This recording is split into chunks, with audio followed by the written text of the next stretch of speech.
Jedi Johnson narrates the way, and the ever-steady Styx boy shall ride away your brain. Bad to the bone, Bruce the Furnace, pick up for days on days, and the great October Slow-Mo Feds have bad writings to slay. We are all damage of damage. We are all damage of damage. We are all damage. The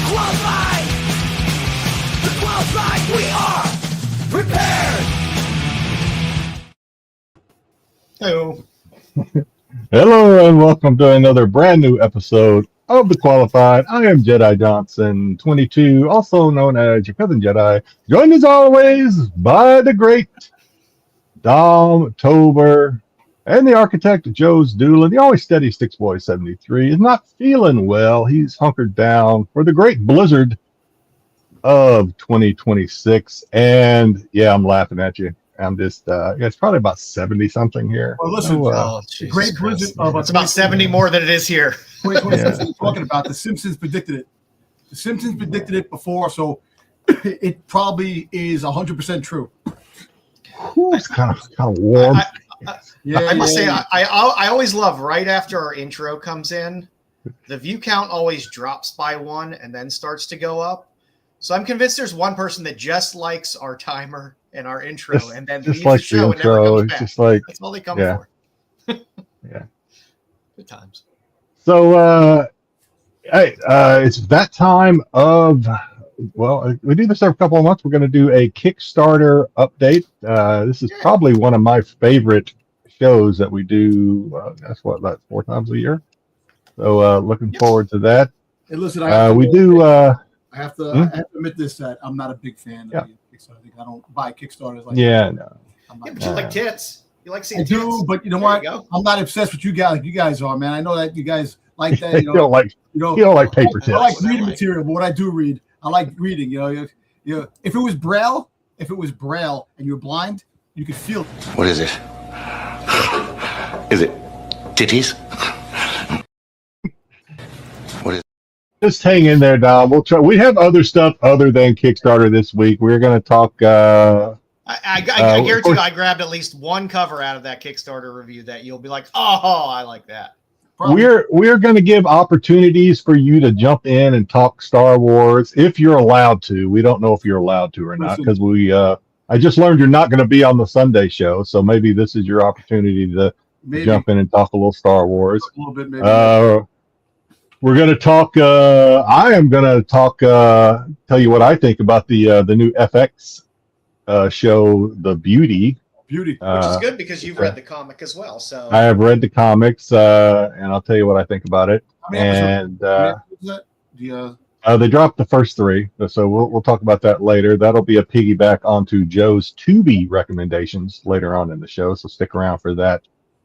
But we will kick it off with Joe's, since we don't have outside looking in, so someday we'll stop saying that, but it's still January, so we don't have outside looking in. So I've been drinking green tea all goddamn day.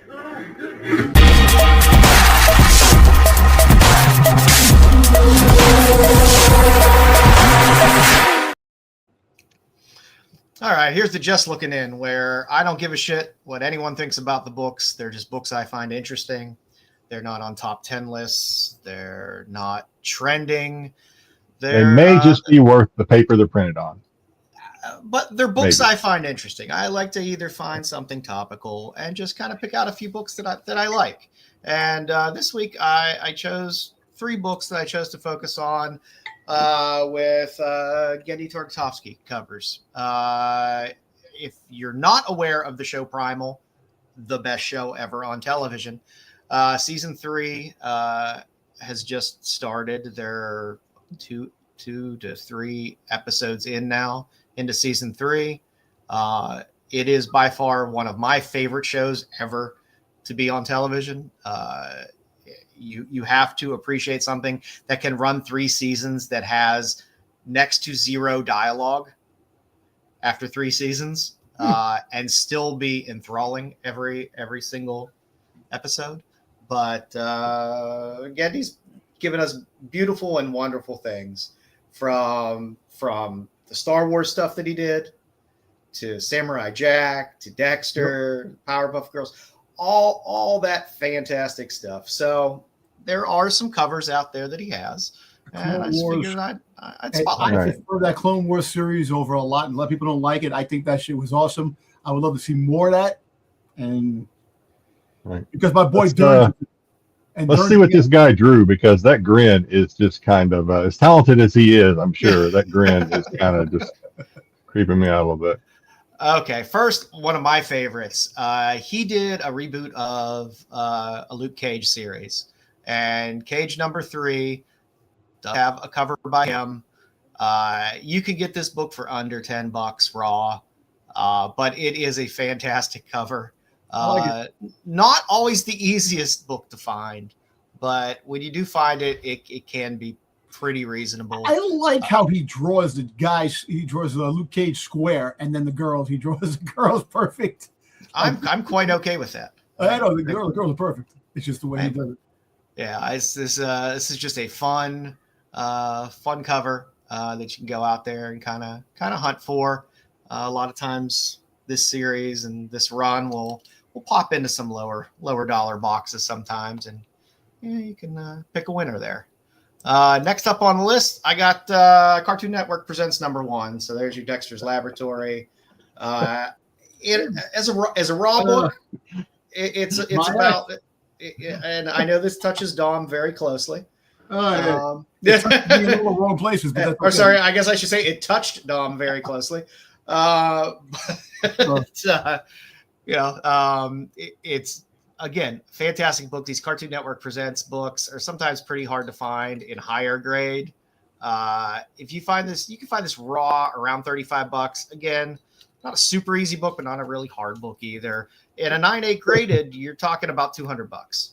So right now, Tyson is refreshing his browser because he's probably pretty sure he's watching the wrong show. It's just not the qualified. Carry on. Even going. Originally I did have foot covers for this week, but then I was like, that's pretty hot coming in hot right out of the gate. So maybe next week you'll get the foot covers, because I do have them. So I have a nice little set of foot covers. And last up on our list, Samurai Jack 15, the subscription variant. Oh, I like that. It's only about $6, but it is hard to find. You'll find runs and stuff like that of the A covers, but Getty did a handful of the subscription variant covers on these. And again, the regular cover for number 15 is like $10. This one, I saw like one sale. It was like $6, but it is hard to find. So I'm sure there are people out there looking for it. And again, in honor of Primal starting season 3 and it being the best goddamn show on television, I just figured I would pick up some Gendy covers for this week. You know what? Because of this, I think tomorrow I'm gonna wind up watching the Clone Wars again. The shorts. His stuff is great. His animation is fan-fucking-tastic. And Samurai Jack is awesome too. Watching that show, I used to watch that cartoon all the time. Love it. Yeah, he did really good stuff that kids can enjoy, that adults can enjoy. It's fantastic. So if you haven't watched Primal yet, go out and watch Primal. It's absolutely one of the most amazing animated series that's out there. And no dialogue. You could just watch it and enjoy it, which is amazing. So that's what we got this week for the Just Looking In. So what do we got, Jedi? You want to say hey to? Let's say hello to everybody. Yeah. GT Key Comic coming in first and second, so taking the top 2 positions this week. So congratulations, GT, on that accomplishment, and we are glad that you stopped by. Hopefully you're still with us. Tommy Longbox rounding out the top 3, bringing in the bronze, bringing on the qualified rejects. That's what we are every week. We are the rejects, bringing you what nobody else will. And then GT tried to squeeze in for the trifecta, but wasn't quite there. All right, GT is currently 3 degrees Fahrenheit, and then some other number that I don't recognize. In Canada, tomorrow it will be negative 17 Fahrenheit. Why are you not starting a GoFundMe page for your loyal viewer, GT Comic? I thought we were friends. I need your funds for my Palm Springs cabin. Palm Springs or Miami, please start a GoFundMe. GT needs a U.S. Sunshine escape home, please. Boy, GT is really selling this. GoFundMe, please, anyone, for your poor Canadian balls are frozen. Wouldn't it be funny if someone actually watched this and started a GoFundMe and he ended up with $250,000 or something? Wouldn't that be hilarious? Like I said, we're not getting above the teens this we're going to be 10 straight days of single digits, man, which is going to be fun. Yeah. Next week, GT is a millionaire because people just started trending and GT's like just rolling in it. Send him comic. Boy, GT he's not letting us go. I don't blame he's him. like, I'll go to Arizona. I don't give a fuck. Cold is no joke. He's like, it's freaking cold. All right, there we go. All right, Nerdy Geek, what's going on, Nerdy? Good evening, Jedi Joe, Dom, and even Styx, who may be watching us. We don't know. Tadash, what's going on, Tadash? You'll take GT. Yeah, he's cold apparently. He's cold. He's a little cold. Send him a blanket. Grumpy Gus, what's going on? Evening all. Grumpy says, Tyson, happy Friday to the #1 show on Renovision. We appreciate that. Thank you. I appreciate that. Paul Gundrum, what's up, Qualified and chat? What's going on, Paul? Always good to see Paul. Marco Free since 2003. Yep. We like that trend. Cosmic One, big crowd tonight. Let's go. Yeah. Let's do it. Yeah. Like I said, it's not that cold here right now. A little sweaty. Terry, the always faithful Terry Floyd. What's going on, Terry? What's going on? Good to have you in there. Ed LeBeau. Hey, Bluebeard. What's going on, Ed? Jason, good evening to the curators of the most refined show. We go from rejects to the most refined show on. That was a quick turnaround. We're killing it. It's all in the eye of the beholder. Smoke and mirrors. I'm okay. Tyson says Tata's rule. Okay, yeah, they're not bad. They do. We like them. Nerdy saying hello to folks. Did I say hello to Cosmic already? I think we did. Dom is the king of the Star Wars toys. He knows what he's talking about. Yep. Thank you. What's that show on? I don't know what show he's talking. If you're talking about Prime, if you're talking about Primal, it's on HBO Max, but I believe on YouTube they were running the first 2 seasons on YouTube. Yeah. If you happen to be talking about The Beauty, it's on FX, I think. But yeah, if you're talking about Primal. Let's see. What else we got? If I caught everybody, I think we got everybody. So let's. You take a Monday off. I have to work. A double tomorrow, a double on Sunday, and I might get stuck overnight at the hotel too. So it might be a triple that I'll be doing. I took a double before the show. A double shot. What? I need to. Just a deuce. Oh, double deuce. Oh, okay. All right. Nice. We're gonna do some. Let's do some pickups. We'll do some pickups. All right, let's do some pickups. All right, I got a box. It's already open, so I won't pull a Dom, I hope, but I do have a box. We will start with. I'll start with. I got a box from Ali Garza. I do have a Ali Garza PC. I picked up another Ali Garza Vampirella that he did. Interestingly enough, I have enough Ali Garza signatures that I recognize his signature right away. And this is not, it's a different signature. So I DM'd him because me and Ali have it like that. And I DM Ali quite often, actually. And I said, hey, is this an older signature? And he goes, yeah, that's an older one. I changed my signature since then. So an older Vampirella. Ali also did a cover for we're going to talk about this comic later. He did a cover for I can't remember the comic book store or whatever, but he did an exclusive for the Dynamite Blood Red #4. He did this cover, and I got the first signed by Ale Garza Purgatory cover. That one did not show up in my search for the covers. That's interesting. So I saw it, and then I was looking for it right before the show because I wanted to know what the comic book store was. I saw it yesterday, and I went to look for it right before the show, and I couldn't find it. I went back to the same spot, and it wasn't there. But I did like this cover. I like this cover a lot. That's almost better than the 4. I would say that would be tied for first for the 4 covers that they put out. Well, I want to tell you what. I'm glad you said that because I have the trifecta on that. Now, I have a lot of Ale Garza OA that I've picked up, and I have the Ale Garza prelim for that cover, and I have that final OA for that cover from Ale. That's pretty. I love the solid, just black and white, solid inked work. It always looks good. Oh, pretty proud of that. This is one of my favorite. I have a couple of Ale Garza. I'll have probably more Ale Garza than probably either Ale Garza or Marissa Pope. I have. It's not my fault. It's not my fault, BK. Jedi. That's what the. That's what the. Well, yeah. Okay, so what was the Dan Mendoza Kickstarter that just came out? Something Sugar Pop, and yeah.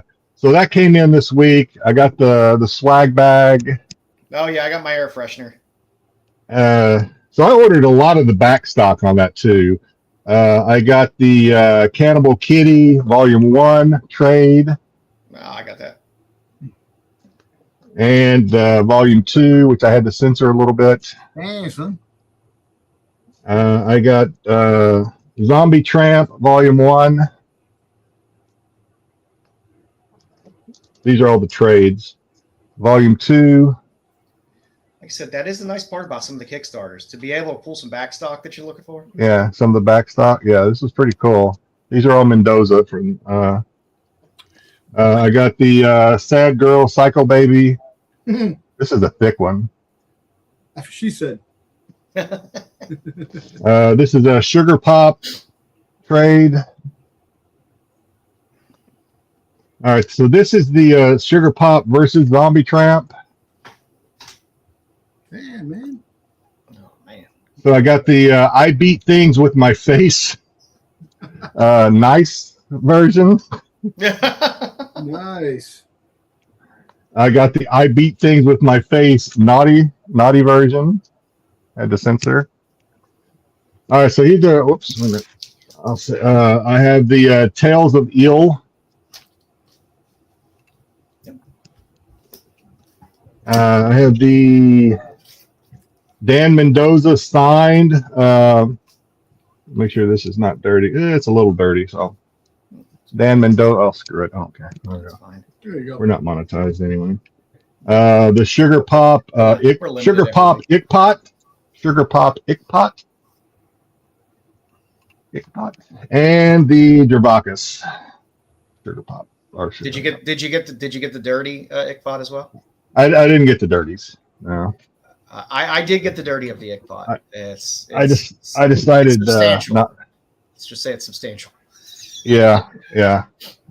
I for some reason I decided not to go dirty on that one. So that's all I got to say. It's time for the intervention. Nope. Yeah. Yeah. All right. So let's see. I got some Satanica. Nice. Some more Satanica for the kids that know. There's finally came in. There you go, Jedi. There's my copy of Babs. Finally came in. Babs. I did get the black and white Cooper. Yes. Let's see. I did pick up because it was the renaming of the character. I picked up the Batman with the new character. There's the lyrics. Picked up a few of those. There's your design variant. Got a little Pignola action. Let's see what other Not yet, fun Tyson. things. Got Not a yet. little.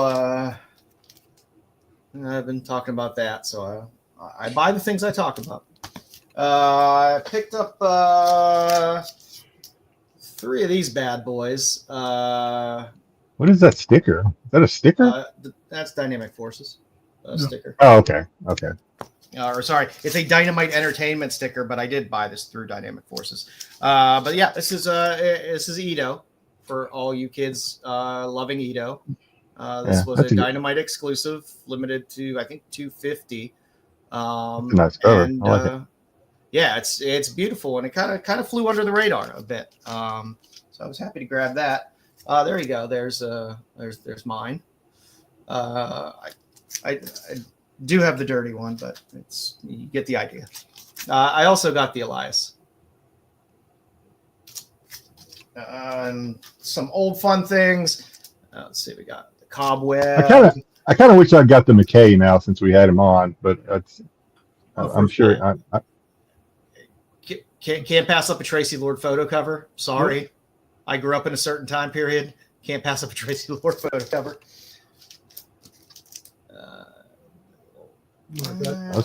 Electric Black. Killer Cults. You know, it's sometimes you just need a David Koresh cover. David Koresh cover. Waco, Texas, let's go. I love Smallwood. Great human target cover. Smallwood. Some Bombshells. I'll always pick up Bombshells covers whenever. Always will pick up Betty photo covers. A little Vampy. Won that in the giveaway. I don't even know which issue it's from. I was to say, which one is that? That's a cool cover. I have to take a look. I'm not even sure. Doesn't even have it on the back cover. You get that from Pleasantville? Is that a Pleasantville giveaway? Of course. Of course. I was very happy to score. They owe you that. I'm paying somebody's mortgage. Picked up Scorchy. I've been looking for this for a long time. I love Bill Ward. Of course, he does Torchy. But the Scorchy one I've been looking for quite a while. A little Bud Root. No, BK. If Joe were to dig into the archives, he'd have me beat by quite a bit, I'm sure. A little Bud Root, little Cave Woman. Nice historic pinups with the COA. A little more Bombshells. Big belly burger. A little Love Sucks. Little Campbell. I was on. Yeah, I remember you winning that one. I was on when you won that one. Yeah. Little Turner. I love picking up these old Eternity Spicy Tails. They're always good. Buried Terror. Torchy. Little Hughes. Joe's going classy now. He's little classy. Harris Hughes, man. He's moving up the evidentiary rail scale. You know what I'm saying? He's just going classy. He was Neanderthal. Now he's moving up to little Steam Age Wasteland. And then I did get a little manga action. Joe's saving all his smutty covers for Bruce's show on Sunday. No, it's the auctions are the way they are, you know. Sometimes sometimes they're a little dirtier. Got that older. Pleasantville usually has that more classy stuff. Well, sometimes he has that double entendre kind of. I like the older filth. And he hasn't had the filthy stuff recently. It's been a little more. Yeah, I like it when he has the double entendre kind of like clever, dirty, titled comics on there. It's pretty cool. I missed out on Footlicker. Main reason I watch his screens, actually. I missed out on Footlicker. I don't know how many times on his auctions, and it hasn't come back up again yet. I just got one thing today. I misread this. Completely. I think Giggle's feet. I think Giggle's feet will prevent Dom from what? Yeah, it's a little beat up, but I finally got it. The Dark Talon and Kate Skywalker Star Wars 2-pack. Nice. Dark Talon, nice. Hopefully Black Series makes that figure. That's what I want. Be nice. Hopefully in the next couple of years. But yeah, it's stupid that they haven't. Right. It's just they're making everything now, but who knows? Maybe because the two most popular characters that they've been talking about is Durnge and Dark Talon. Make them, But it is. It's a little beat up. There's a little damage in the corner, which really fucking sucks. I hate that. Right there, a little beat up, but I did get Bruce to press it for you. Hey, right? I bet he could. I mean, you'd have to obviously you couldn't press the bubble, but I bet Bruce could press the backing board on something. I don't think he can. It is what it is. I got it. If I ever find another one, I'll open this one and I'll have the figures. But yeah, that's it. That's all I got. Good. You don't see that one a lot. I don't think I've ever seen that one before. Yeah, it's no. It's usually it's like anywhere between like $70 to $80. It's just I actually got that for cheaper in an auction, so it was one figure on my radar of my somewhat grail pieces to get. Sweet. All righty. So for Comic Now and Later this week was tough for me. This was very tough for me. I do like Ghost Pepper 7, the Hamari. It's a 1 in 50. If you want to be cheaper this week, I would say pick up the Chuma Hill open order cover, which is also great. But I like the series, and it's had some fun covers as well. So I also threw I went a little exclusive this week. We went with Exquisite Corpses 9, the Tiny Onion web store, Thaddeus Robic, Lady Carolina Virgin variant. I love Robic a lot. He doesn't do a lot of covers. Does some Spawn stuff. A gold crossbow? Yes. Occasionally he'll do, I know he had one or two Heat Seeker covers or Gun Honey covers, but doesn't do a lot of stuff, and I like his stuff. So that's a fun little exclusive there. And you know what? I threw in the old Clayton Crane Supernatural cover because it's just a cool fucking cover. Got a scary monster and a cool card. No, because it's Dynamite, and there's a chance they'll either shit the bed or really shit the bed and then roll around in it. I'm just curious. You know what? I read the first one. I read the first one, and it was okay. It was. If I get bored, I may read this because I'm curious if Sam just whines it throughout this one like he did the television series, like just whines and. It wasn't as fun reading it in a comic as it was watching it. The actors kind of bring a lot of the comedy to the material, I think, and it's hard to pick up some of that in the comic. So that's what we got for now for this week. For later, Ghost Pepper. Okay. Ooh. Jay Coletto has a beautiful Scarlet cover. Wow. On G.I. Joe number 21. It's a 1 in 50, but it's a good Scarlet cover if you like Scarlet. And again, I'm on the Ito train. I do love the 1 in 100 Ito variant. Oh, Jesus. I just hate the fact these ratios, man. They get these damn books. Yeah, I know. Yeah. I know. It sucks, but I freaking love Ito's stuff, and that's a badass cover. And Alias is going to be back with Alias Red Band, and you're going to be getting David Mack Alias covers. Bring you back. This is for the cover for number 2, which I like more than the Mack cover on number 1. But yeah, we're getting a little Marvel Red Band action for little Jessica Jones. All I know is, we're getting closer to those Zartan covers. That's all that matters because they're showing some love to Storm Shadow now. Oh, yeah. Zartan covers down the road. They're doing code books too soon, I believe, for individual characters, and I believe there is a Zartan one that's coming. Yeah. So, yeah. All righty. And for my tops and tails this week, how about Dames of Horde number 1? Little Sun K. I like that. Lady Shears. It's fun. It's fun. That's is that a Kickstarter? It was. I believe it just came this week. Okay. I haven't seen that one. Yeah, there's like 40,000 variations of this one. There's I say, is there a Dravacus? No, I mean of this cover, there's like 40,000 variations. Oh, yeah, BK. Forget but it's good. I mean, that's a lot more fun than Edward Scissorhands, if you ask me. Yeah. So I just can't. I can't go down the Sun K rabbit hole. I'd have to. If I were going to back this, it'd have to be a Dravacus for me to. I like it better than the Shikari rabbit hole or an EOM. Yeah. But yeah, Sun K got a lot of stuff out there.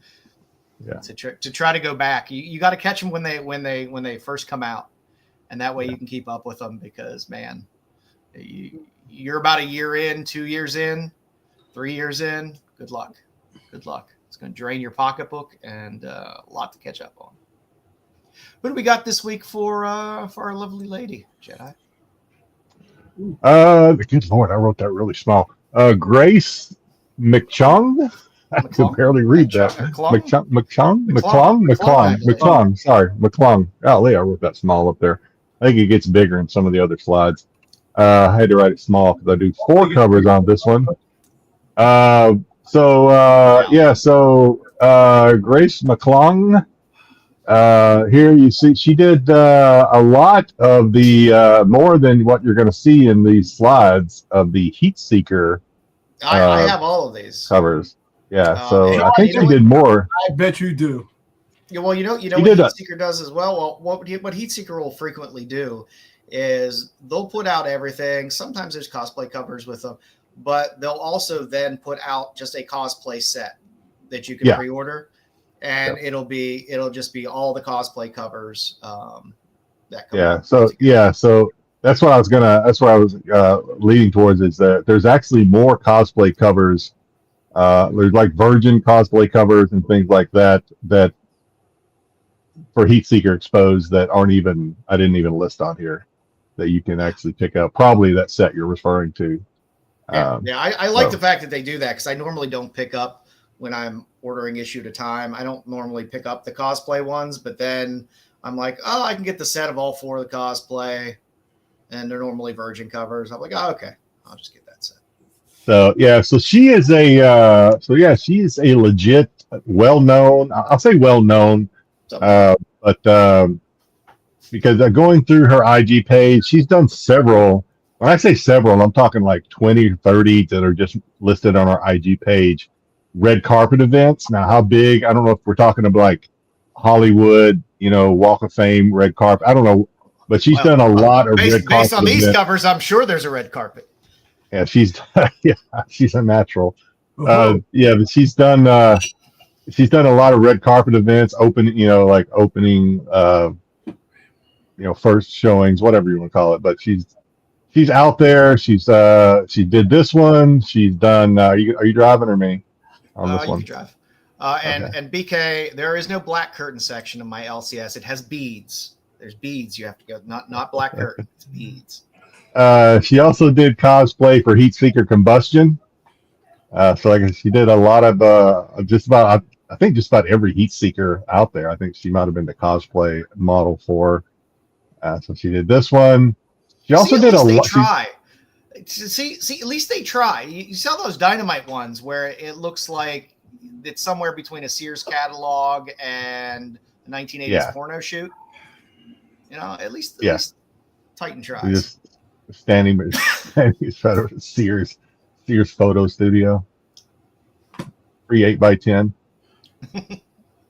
and she's done a lot of Red Sonja, like obviously more than you're going to see here, but including she's done she's modeled for she's done a likeness model for Perillo as well, which you'll see this one on the right there.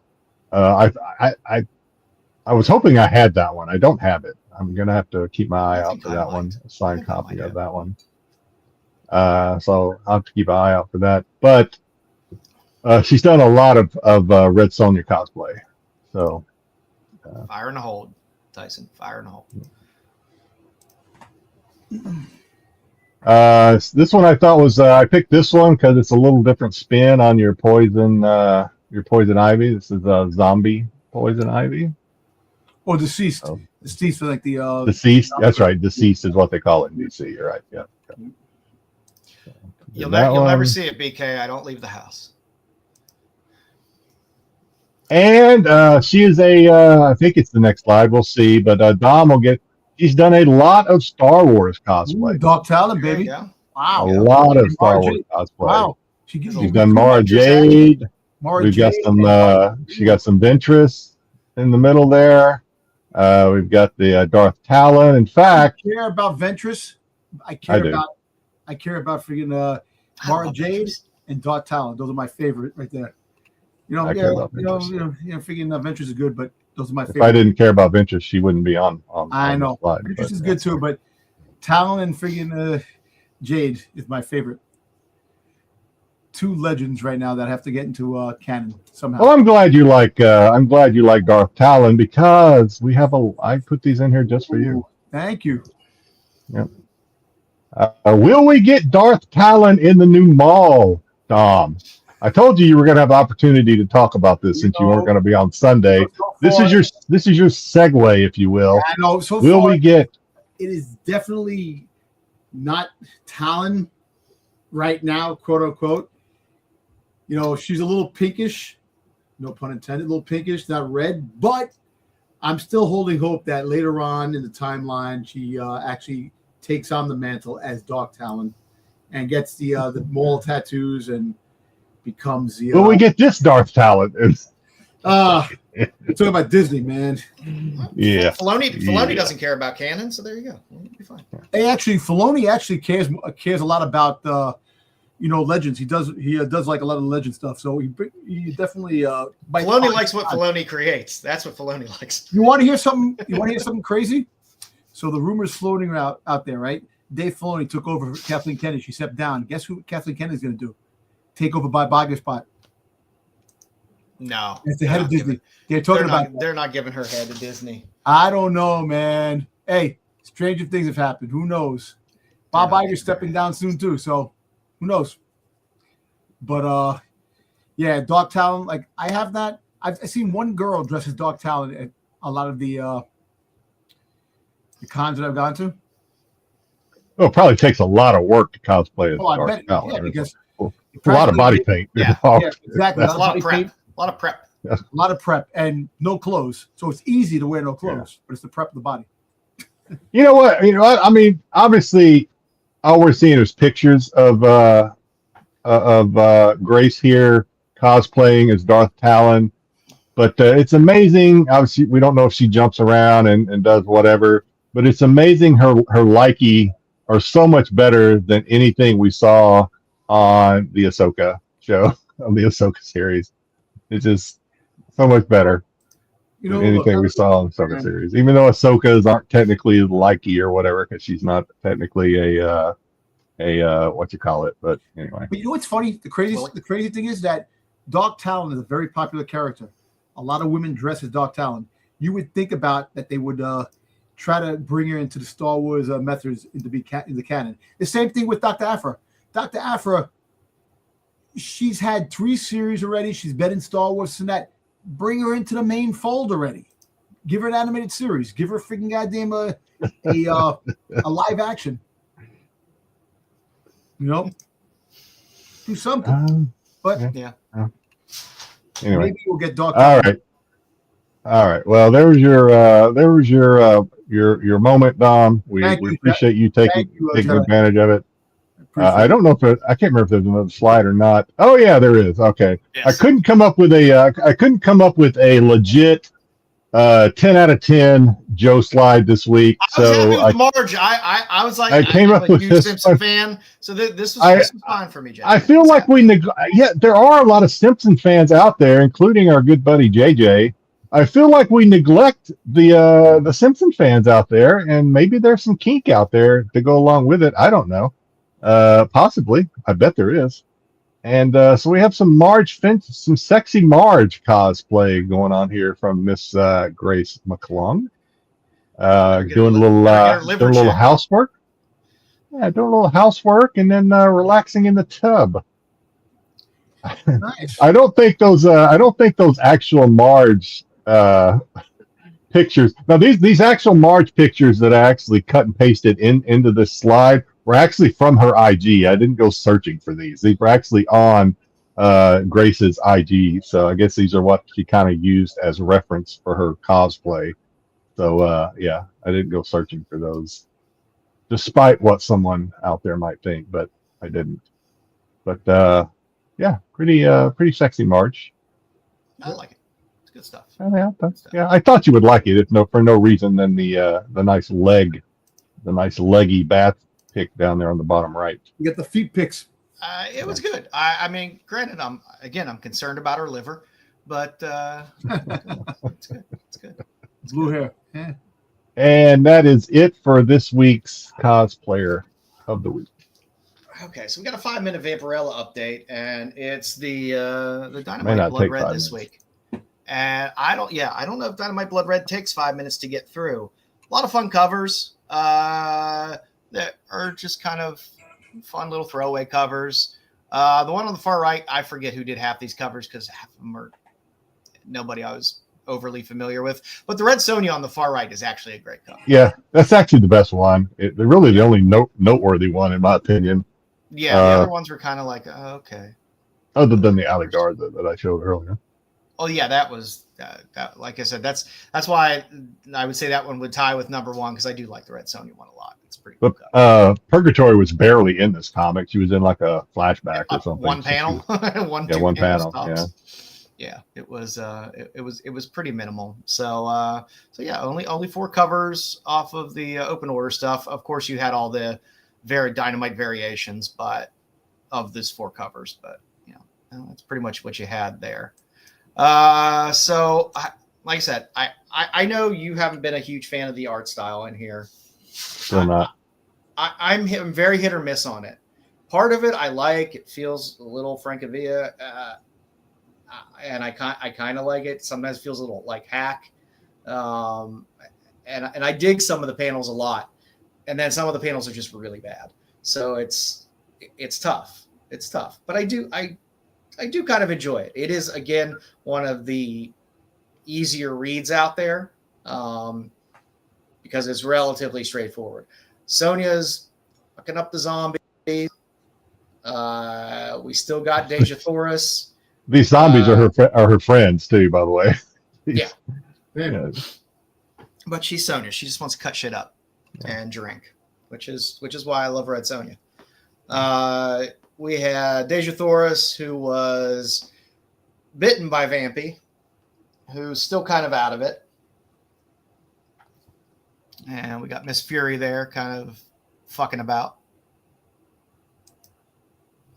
And then they come up to this place where there's this other group of weird things that don't have any heads, which are kind of weird.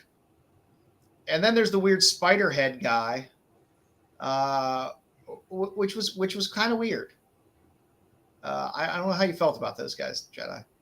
The Spiderhead guy he's not from Mars or wherever Deja Thoris is from, but is he from there or is he from like a nearby planet? But there's history between them. There's history between them.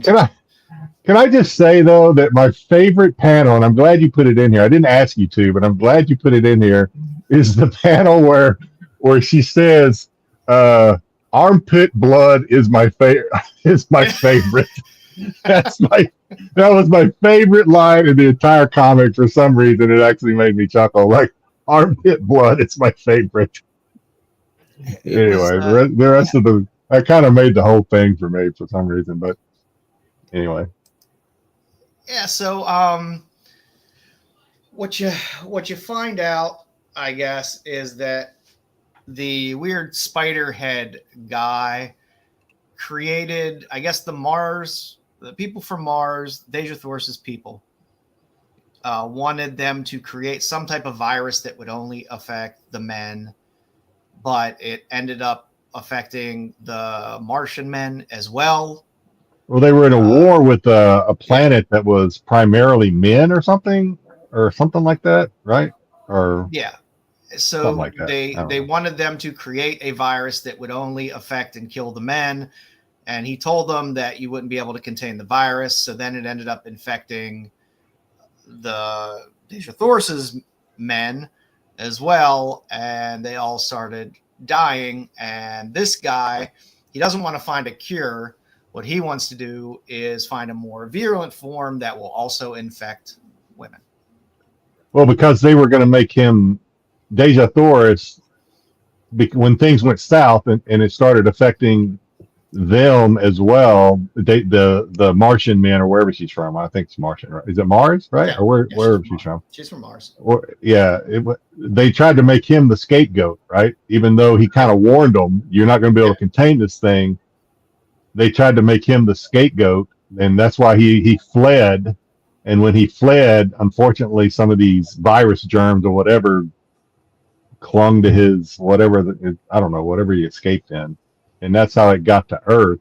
So that's why he has a vendetta against Deja Thoris, right? Because she doesn't really want to take him back. She doesn't want to take him back. She wants to kill him because she knows if she takes him back for a trial, the truth is going to come out. So she wants to kill this guy, right? Yep. Am I getting ahead? Am I getting ahead? No, that's pretty much it. And then you basically start to have the headless creatures fighting the existing zombies. And I just had to put in this panel of Vampirella, who was being held captive, busting out and turning halfway into a bat. Because it was just a really weird panel. Well, because the bodiless head guy with the spider legs wanted to take off Vampirella's head and use her body, right, and wear her body. So she changed into a bat so she could escape, I guess, right? And that's where this one ended, where she was. Now, earlier in this, she had actually turned into a full bat, and you see her flying. But I prefer I'm half turned into a bat, and I'm still wearing my clothes. Yeah, the man bat, if you will, or the woman bat, if you will. Yes. Yeah. So that's what we had. You know, that's the only thing I would add is that the one character, what's her name? The little cat, the black Miss Fury. Miss Fury's been given private orders by Purgatory to kill Vampirella because Purgatory's tired of Vampirella's shit. Yeah, so Purgatory and Vampy do not get along well. Yeah, she has secret orders to kill Vampirella, and now Deja Thoris kind of is in cahoots, I think, with Fury because Vampirella, I think she realizes Vampirella knows the truth. So I think we may see Vampirella and Red Sonja kind of against everybody, or something going to happen. Red Sonja right now seems to be, at least for right now, seems to be the only true ally that maybe Vampirella has at this point, anyway. She just wants to fuck shit up and get drunk. Vampirella just wants. I'm sorry, Red Sonja just wants to She has loyalty. She's loyal. She has, she has loyalty, but yeah, she just wants to kill zombies right now. Yeah. So that's what we had this week for this wonderful 5-minute update of a book that is very easy reading. Again, it's a book if you like a lot of these characters, it's fun to see them together. I like to be able to see Vampy. I like to see Deja Thoris. I love seeing Red Sonja. I like to see them all interact together. I like seeing Miss Fury as well. So it's fun to see all of them kind of together in a very kind of easy read. So now would I be going out and buying ratios of this book? No, but I'm okay with pre-ordering the A cover for like $2.99 and perusing it. It's not bad. So that's where we are at with that. And with that, Jedi, I believe it's Dom's favorite time. Roll it. Ready to sing.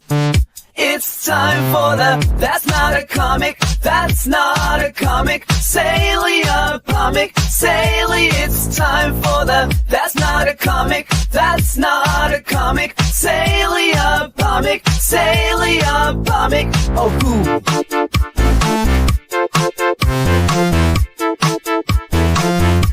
Sale of the week. Roll it back. Yeah. Good stuff.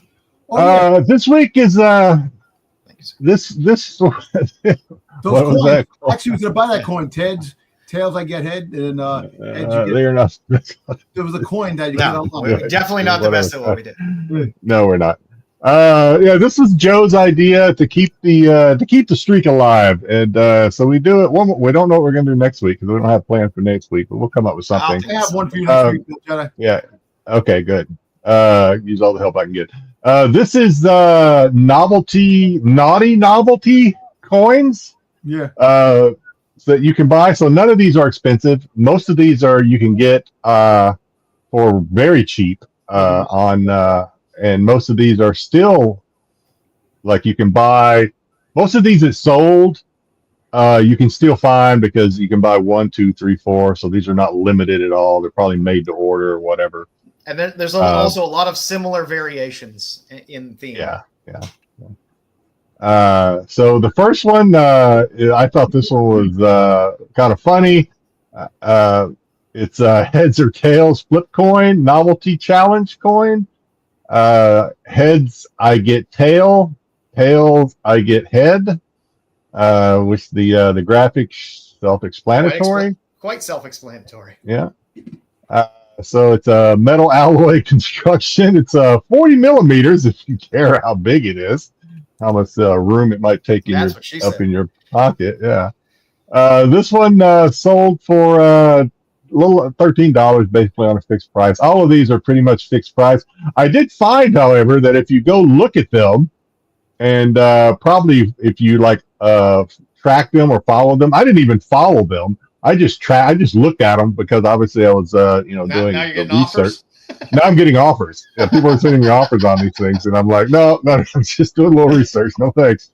But this one sold for about $13 back in December 28th. This one's pretty, it's naughty for sure, but certainly something that if you're hanging with your boys or whatever, they might probably get a kick out of it. The other one is we'll call it a good luck token. Rub for good luck. Got some 2 girls with tatas, and on the other side it's bottoms up. A girl trying to find her way out of a shot glass. Nice. This is also a novelty coin, silver finished steel. This one is $6, basically fixed price, so not expensive at all. It probably costs more to ship it. I don't know. And this one sold back on January 16th of this year. So another one, good conversation pieces. If you frequent a bar or whatever, pull it out and. I mean, these are things that I would see in a bar. Pull it out. Damn, Jedi. What I grew up. I mean, I grew up in the age. Well, if you, and pull it out and wooden nickels and wooden tokens. Get arrested when somebody would buy you a drink at the bar.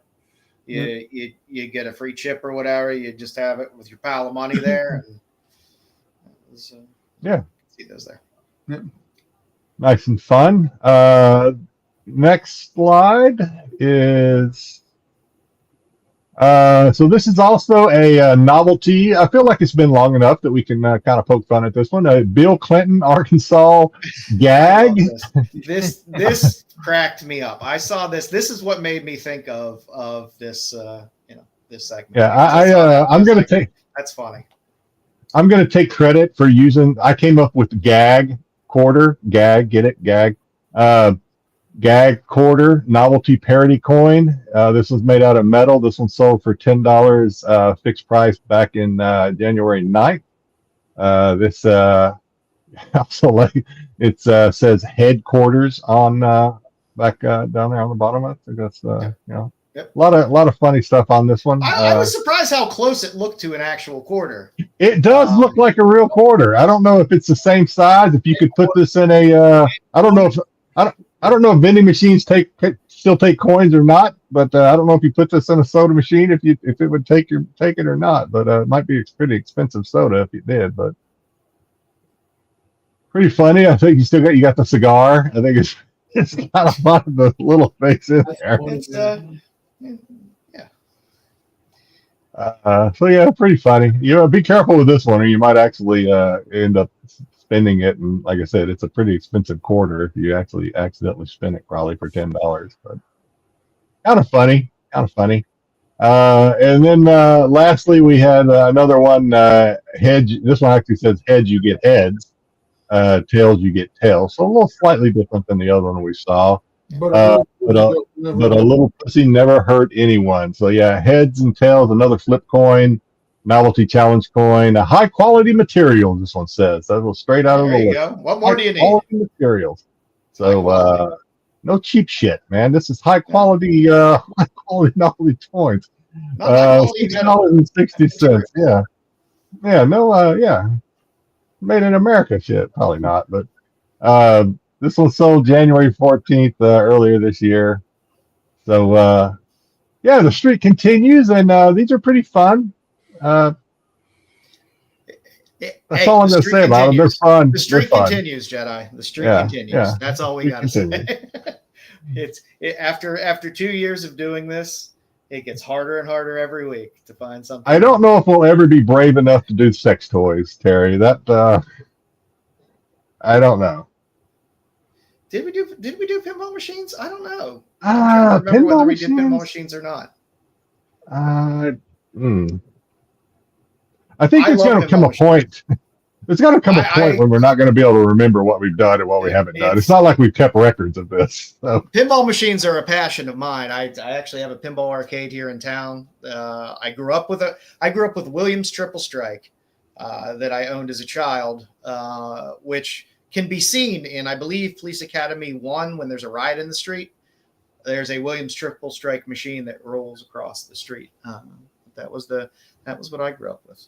I do love me some pinball. So good stuff. Good stuff. I like it. We got no Styx this week. Nope. He's a little under the weather. So we will roll directly into our Kickstarter quarterly update. I will try to remember as many of these as I can. I don't take notes when I do this because I try to go for quantity over quality. To try to get as many of them that I find interesting in there, because you can always reference back, go to Kickstarter, look it up, and see who all the artists are and all of the other possible variant covers and all that fun stuff. So this week we are going to do our Kickstarter quarterly update. So first on our list, we got Sink Your Teeth In #1, the mature Sapphic Noir Chicago Vampires. The one on the far right's a nice Skylar Patridge cover, which is the not safe for work. But the I'm trying to remember who did the one in the middle. It's Vash or something like that. I like that cover as well. The first cover was just kind of creepy. I believe that's the V cover that's available as well. So got some vampire love. You're short because it's noir Chicago vampires, so you're gonna get some ladies going at it. So sink your teeth in. Not bad covers. Vampire tends to lend itself to oh yes, girl on girl. Yeah. Yes. Really? Yes. Nice. Which we will never complain about. There is a new Lady Mechanica Kickstarter, the Mechanical Menagerie Part 2. So you got some great covers in here as always. The Raymond Gay cover is quite nice. Of course, you have like 3 or 4 Benitez covers that are just classic, beautiful Lady Mechanica covers. They're all great, but the Raymond Gay cover is also really nice. And Sabine Rich, also fantastic cover in there as well. They're not too crazy priced, but But didn't they have something like this? Didn't they have this like in Dark Horse? Was it Dark Horse or something? They had a comic series that was similar. Yeah, to one of the publishers had a running Lady Mechanica series. But again, they're all the covers are always gorgeous that he puts out, and not just his covers, but the people that he gets to do the covers as well. They're always really high quality, always really beautiful. So there's our Lady Mechanica. There's this fun little Eternal 40-page superhero book here, Into the Void, Mark of the Void. So there was, it's a fun little two-tone cover, but there is a Kiss cover, the one that's just pink and white there. The last cover that's available there is a nice Kiss cover. There's also a Joe Schmalke cover. So there's and there's also an Esad Ribic cover in there as well on the trade dress. So If you want to pick up the trade dresses, they have some fun variant covers in there. Fun little comic in there. A couple fun little artists in there. There's some schmalky fans out there. There's some Ribic fans, and I do like Kiss Kiss. We got Long Dark Winter, which is kind of a sheriff investigating a murder stuck in a town, and supernatural stuff becomes involved. That's cool though. There you go. I like that cover. That Long Dark Winter, the first one. Yeah, the variant cover there on the right was kind of a cool cover, so I was like, I'll throw that in there. Looked like a decent book. Most of these ones that I am pulling up are for the most part funded. I haven't seen a lot of Sabine Rich covers late. I haven't seen as many as I would like. I know I'm trying to remember who she works with. She used to do, I think, colors for Frank Cho. So off and on, but her stuff is always fantastic. Let's see. We got Time Spells #1, a not safe for work fantasy comic book adventure. I had to throw this up there because there is a Yum cover. Can't go wrong with the Yum cover. Yeah, I just saw that one. Yeah. I was mad about this one because they didn't offer a combined Yum. You know what I mean? Like, they did. Yeah. That's just nice and naughty, not set. Yeah. Yeah, you can't get the set. You have to buy them a la carte, if you will. You can't get the set on this one, which kind of pissed me off. This would have been. I would have been far more happy with a $35 set for a nice Anunnaki. Yeah. That way, knock $5 off. Help a brother out. Yeah. So I haven't backed this one yet for sheer principle. To be honest with you, I'm kind of taking a stand. I'm kind of mad about it. And I think what bothers me is I'm used to when I see this format, seeing both a naughty nice and a set price. Yeah. If they didn't have it in this format, I probably wouldn't think twice about it. But that is a little bothersome. Let's see. We got The Beast in Snow, 1-4, a mature sapphic monster romance tale. It's fun. A few fun covers there as well. Nothing crazy to write home about, but some decent covers. We got Frosted Up. Frosted Up has a handful of fun covers, but there is a fun little Ivan Tao in there. And there's 3 different versions of the one on the right, which is a Sonia Mattis, Coco Aspen cover. And it is quite nice. I love Sonia Mattis, especially when she works with Coco Aspen. They're very beautiful covers. Again, I didn't realize how much Sonia Mattis work I had until I was organizing my books and realized I had, I think, almost a little over a short box, half of a short box of Sonia Mattis covers. But they always have good stuff. So got that. There you go. There's your Curse of Cleaver County. It's still open, kids. You can get your Suspiria, you can get your Suspiria, you can get your Sveta. There's good covers in there. So it's still hot in. There's still there's still 20 days left, 21 days, I think, left in the Kickstarter. So, so for all you Sveta chasers, it's out there. For all you Suspiria chasers, it's out there. This is Garrett Gunn, who's probably, in my opinion, one of the better Kickstarter writers out there. He's also does some art, but he's a really good writer. He does Fangers, which is one of the Kickstarters that I enjoy. I backed this one, but I backed the digital. I didn't back any of the physical copies yet. I'm trying to remember. I knew you would. I knew you'd want the Sveta. I'm trying to remember who is the one on the right. I can't read that. It's Amada. I can't remember who, and I can't read that small. I may have to revisit it. I know I backed it digital because I wanted to also go back and read, get some of the back to get number one too. I think I grabbed the all covers option just to get one of everyone, and then I picked up a Oh, you got couple Suspiria on weeks. there too. Yeah. So no, that one, like I said, that's fulfilled already. But it is still out there. So go get it. I love Steve Rude, big Nexus fan. His art books are a lot of fun. So there's the art of Steve Rude. There's 3 different cover options there. The pinup cover is quite nice. The Detective Chimp there is pretty nice. And the Nexus cover, pretty fun as well. Steve Rude's work is always nice, always fulfills. And if you're a fan of his work, the art books are pretty nice. I've gotten a few before in the past. Escort is dropping out a trade paperback for the Escort. So you'll get a nice little graphic novel. There's the eBaz cover there on the regular cover, and then there's an Ali Garza.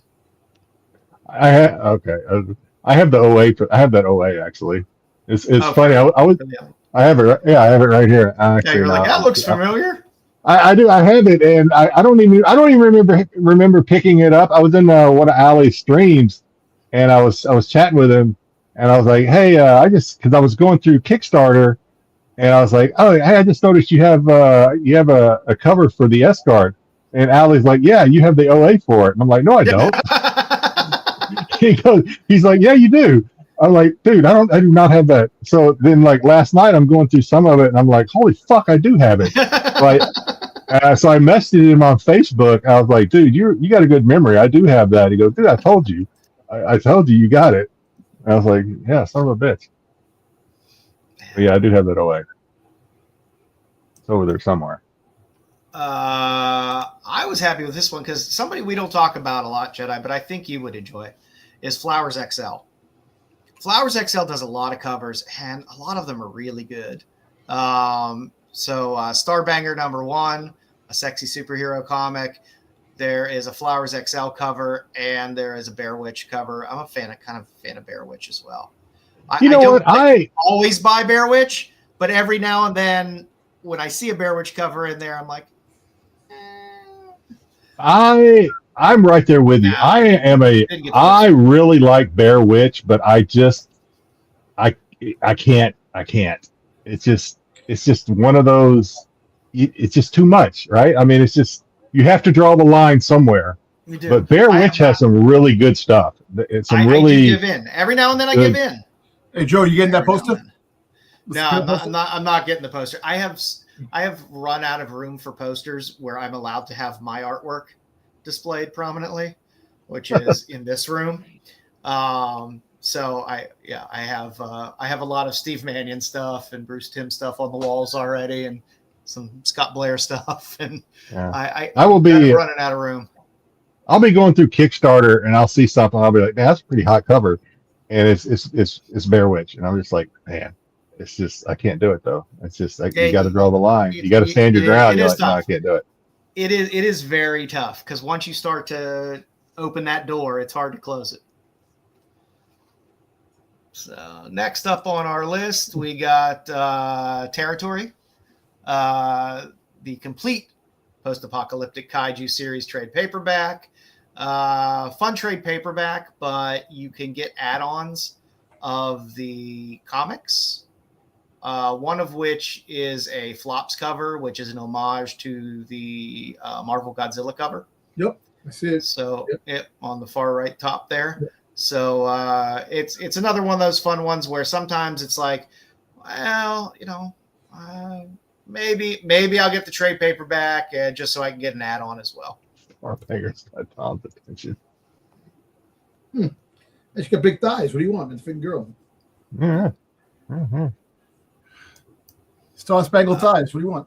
Got Tights. Issues 1 through 5, Volume 1. This is I can't remember the person's name. Their first and last name is damn near impossible to pronounce on that first cover there. They do excessively detailed covers. They've done a bunch of stuff for Marvel and DC and a lot of entries for That's about as close as I'm going to get in terms of pronouncing their name. But it is a fun variant. They always have very detailed covers with a ton of characters. So it's one of those fun covers where it's like, oh, I could sit there and stare at this cover for 20 minutes and see a ton of different stuff. Hey, I'm not against that. Everyone, every fetish must be equally represented at certain times. Jeez. I'm not there yet. I mean, I'm not saying I'll never reach that, but I'm not there yet. You draw the line at pregnancy porn. Tyson, we talked about the last time. Pregnancy porn. I'm not saying I haven't necessarily put the shovel down yet, but I haven't quite dug that deep yet. Hey, listen, you have a girl with no legs, a nice body. She ain't running away from you. Yeah. might roll away though. This is another one of those ones where you can pick up the volume 1, which again is a pretty cool cover, but you can also from the add-ons pick up some of the older issues as well. So hey, isn't that cover isn't that the homage cover to what's the friggin' what's the book from what, the uncanny X-Men where Wolverine's getting Kirkman that's possible. No, what's the cartoon that's on that he does on TV? Invincible? Invisible. Didn't Invisible have a cover like that? It's possible. I think so. But yeah, like I said, sometimes I'm happy getting a trade sometimes just to read something and then be like, oh, there's a cover back in the original run that looks interesting and I feel like picking that up. So this is one of those. Since Zenescope is just pretty much goddamn Kickstarter and their own store now, they have the 20 years, 20 stories, big hardback deluxe edition, which has a ton of great stuff in it, but there's all kinds of crazy add-ons as well in terms of having a lot of the limited covers, a lot of covers that are limited to 125. There's another cover there. It's limited to 75. Sonia Mattis down there. So there's some good covers in there. If you're a Zenescope fan and you feel like shilling out for a hardcover, some of the add-ons in there. One thing about these Kickstarters, man. I know the add-ons add up, man. So if you're paying like say $300-$400 for the Kickstarter alone, then the add-ons more money on top of that. Before you know, you're spending $2,000, $3,000, $4,000, $5,000, $6,000 on books. It does get to be a bit of a pain in the ass, and the problem is everybody does it different. So like I like when I'm choosing the initial reward before I get to the add-ons. I want a package that has what I want in it. And sometimes you just don't get that. Yeah. Some of them are a real pain in the ass where it's like, I don't want to spend 300 and something bucks for some massive package of everything, but I just, I want at least the A covers, or I want this set of whatever, and they don't offer it. And then sometimes you're lucky you get to the add-ons and they'll have it. Yeah. But some of them don't have it, or they put it in the add-ons later, which is a real pain in the ass because you choose the one thing thinking, well, I'll just be able to add on the other cover I like, and then they don't offer it in the add-ons. And then you wind up losing out. And next thing you know, the book is like a couple $100. It's a lot more money. And yeah. There's a lot of things that I wish, like Joe said, I mean, Kickstarter kind of gives the creator or who, whatever you want to call them, a lot of freedom to do it however they want, which can be frustrating if it's not done in a way that's easy to necessarily how you want it. Like a lot of times if they offer some back stock, and for me, if you're an artist collector, salty, but the back stock doesn't tell you who the artist is on the back stock, well, I'm not going to roll the dice. If it just says, well, you'll get a random cover, well, that's not going to work for me. I want to know what the cover is I'm going to get. Or, if they don't list the if they'll just say like, oh, okay, here you can get cover A, cover B, cover C. Well, I don't know who that is. Don't make me do homework. Don't make me have to go try and Google who like, you know, cover A, B, or C is for that. I'm like, no. I mean, you know what I also feed the dislike? dragon. Feed the dragon. Give me the information I need to make a decision if you want to make a sale. Yeah, but a Don't- lot of these artists. Wait, I know a lot of the artists, the regular artists, you guys collect, but there's a lot of up and coming artists that actually do add-ons too, right? They do. Sure. And because it looks like at the end of the day, if it's limited, if they take off like the other artists have, you have something that's special because it's a limited edition book, a 75 up to 100, you know, and they go off to be a big time artist. And down the a road. lot of Yeah, times, but and a lot of times you will get some of the Kickstarters will have, you know, it'll say, you know, hey, first time artist, whatever, and you know, it might be their first comic cover.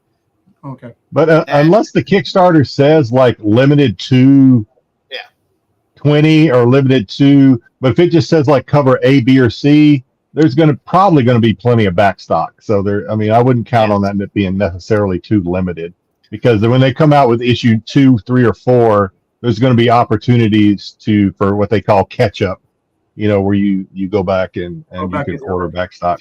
Yeah. But even on those, the print runs on these are pretty low regardless. Compared to, yeah. But so the one thing I found I hate is hey, add on one additional cover and then you choose it in backer kit when the project finally gets funded. That I hate, because I hate backer kit, and sometimes you'll get into there and they'll just have a drop down, and I'm like, I can't remember which one I wanted.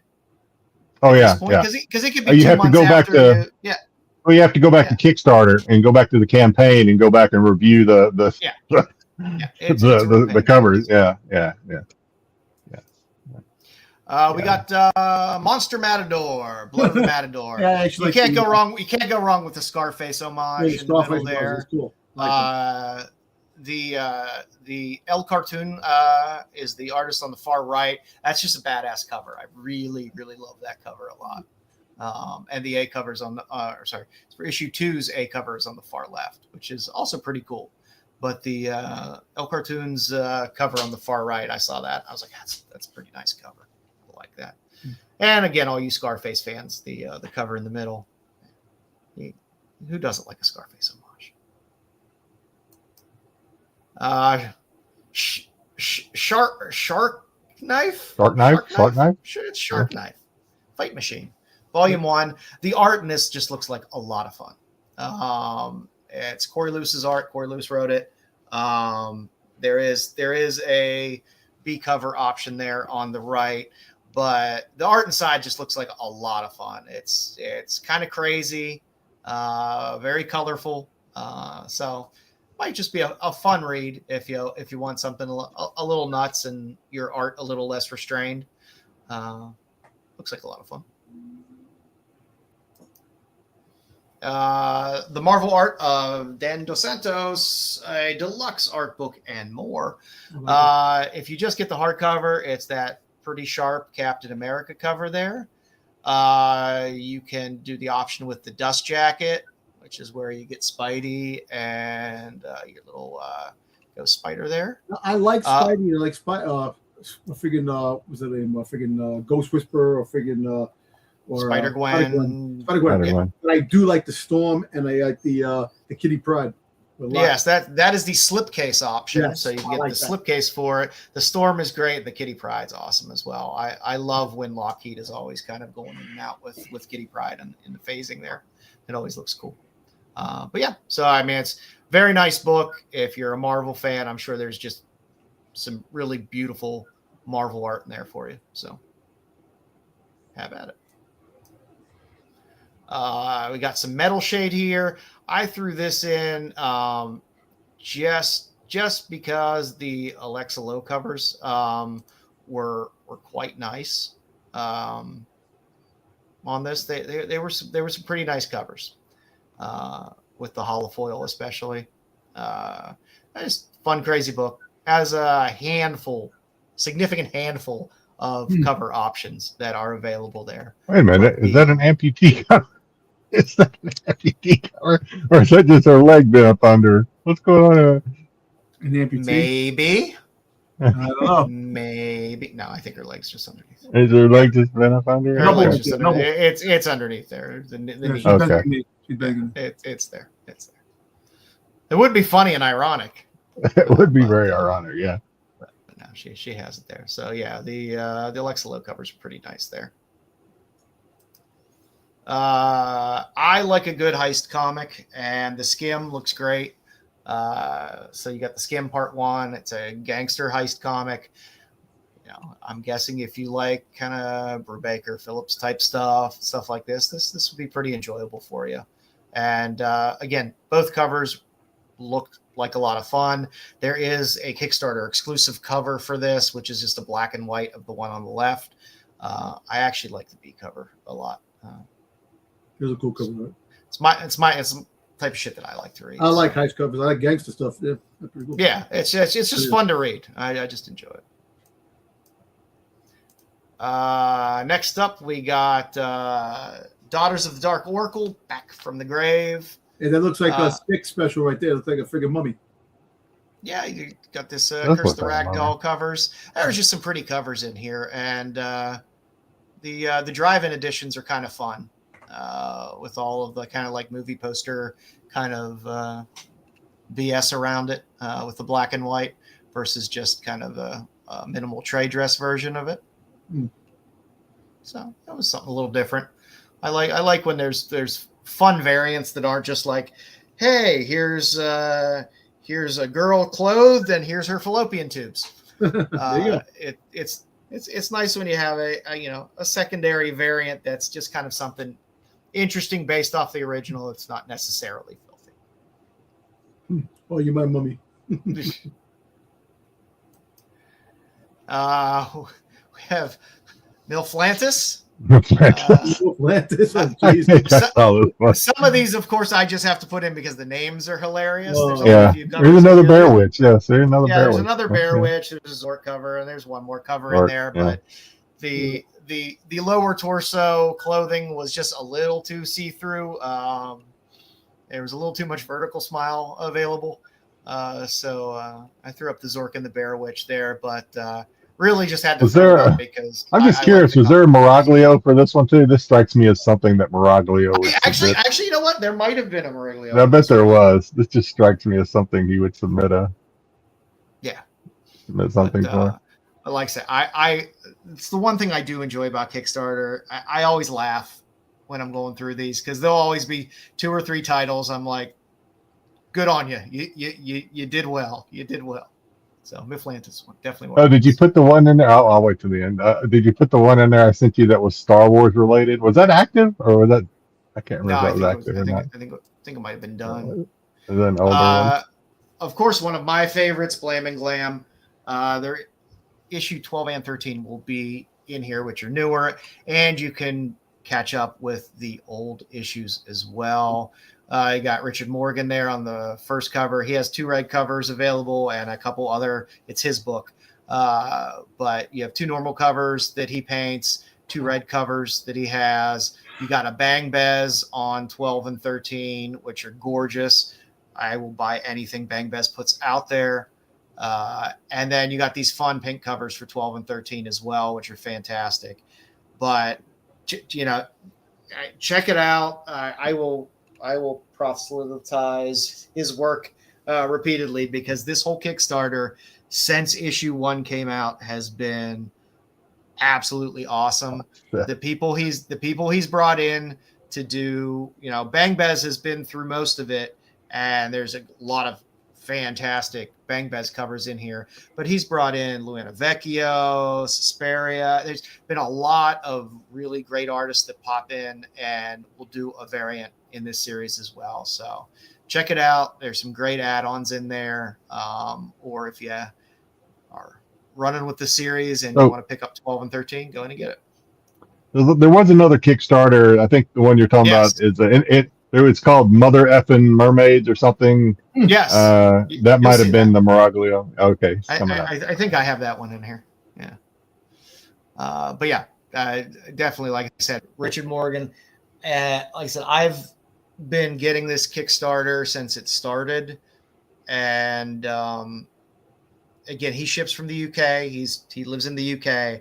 I have never had a problem with any of my books delivered. I know sometimes people worry because it's from the UK, but I have not had any issues with his timeliness or quality of the delivery. Yeah, the Steven Sejic was really, really nice as well on the Blame and Claim that came out as well. You got the Press Guardian, the final chapter. There's a Marguerite Sauvage cover there, which is kind of nice on the left. I'm not sure whether she's doing the interiors as well for that, but there were a couple interesting covers there. Hell's Reign, an unauthorized mission. It's what you'd expect out of a book like this. You got chicks in space. And a few fun covers. I did kind of enjoy that cover there, so I threw that up there.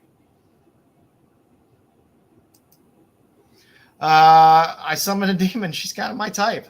Also, you can go back and get some older issues. Jedi, if you want Big Titty Dick Pot, I believe that is an add-on in this. I didn't see. I looked at this one and I didn't back it because I didn't think there was a. I didn't think there was a Dravakis or Nick Pot for this one. I didn't think. Not for this issue, but for the add-ons, they did have the prior issue of #1. Oh, I backed that one. Yeah, I think I backed that one already. I'll have to double check, but I think I backed the previous one because I did a What We Are Reading on this. On the previous issue, I think. Nice. So yeah, there's some good covers. The Poulot's very nice there, right in the middle. I think it's Meriglio on the right. Yeah, it's Meriglio on the right. I'm trying to figure out who that is in the middle. I can't. The middle is Poulot. I can't remember. Oh, it's Poulot. Okay, yeah, that makes sense. I can't remember who did the cover on the left, but I did love it as well because #1, I love yellow covers, and it was just kind of fun. Space Happy. Why not? Yeah, Space Happy. Yeah, I kind of love a good bubble helmet cover, especially because apparently it's cold in space. That's what I'm gathering from the picture on the far right. So I'm happy with it. It's kind of a cool cover. I like oldie looking sci-fi kind of covers. The trade dress could use probably a little bit of work, but that was a nice cover nonetheless.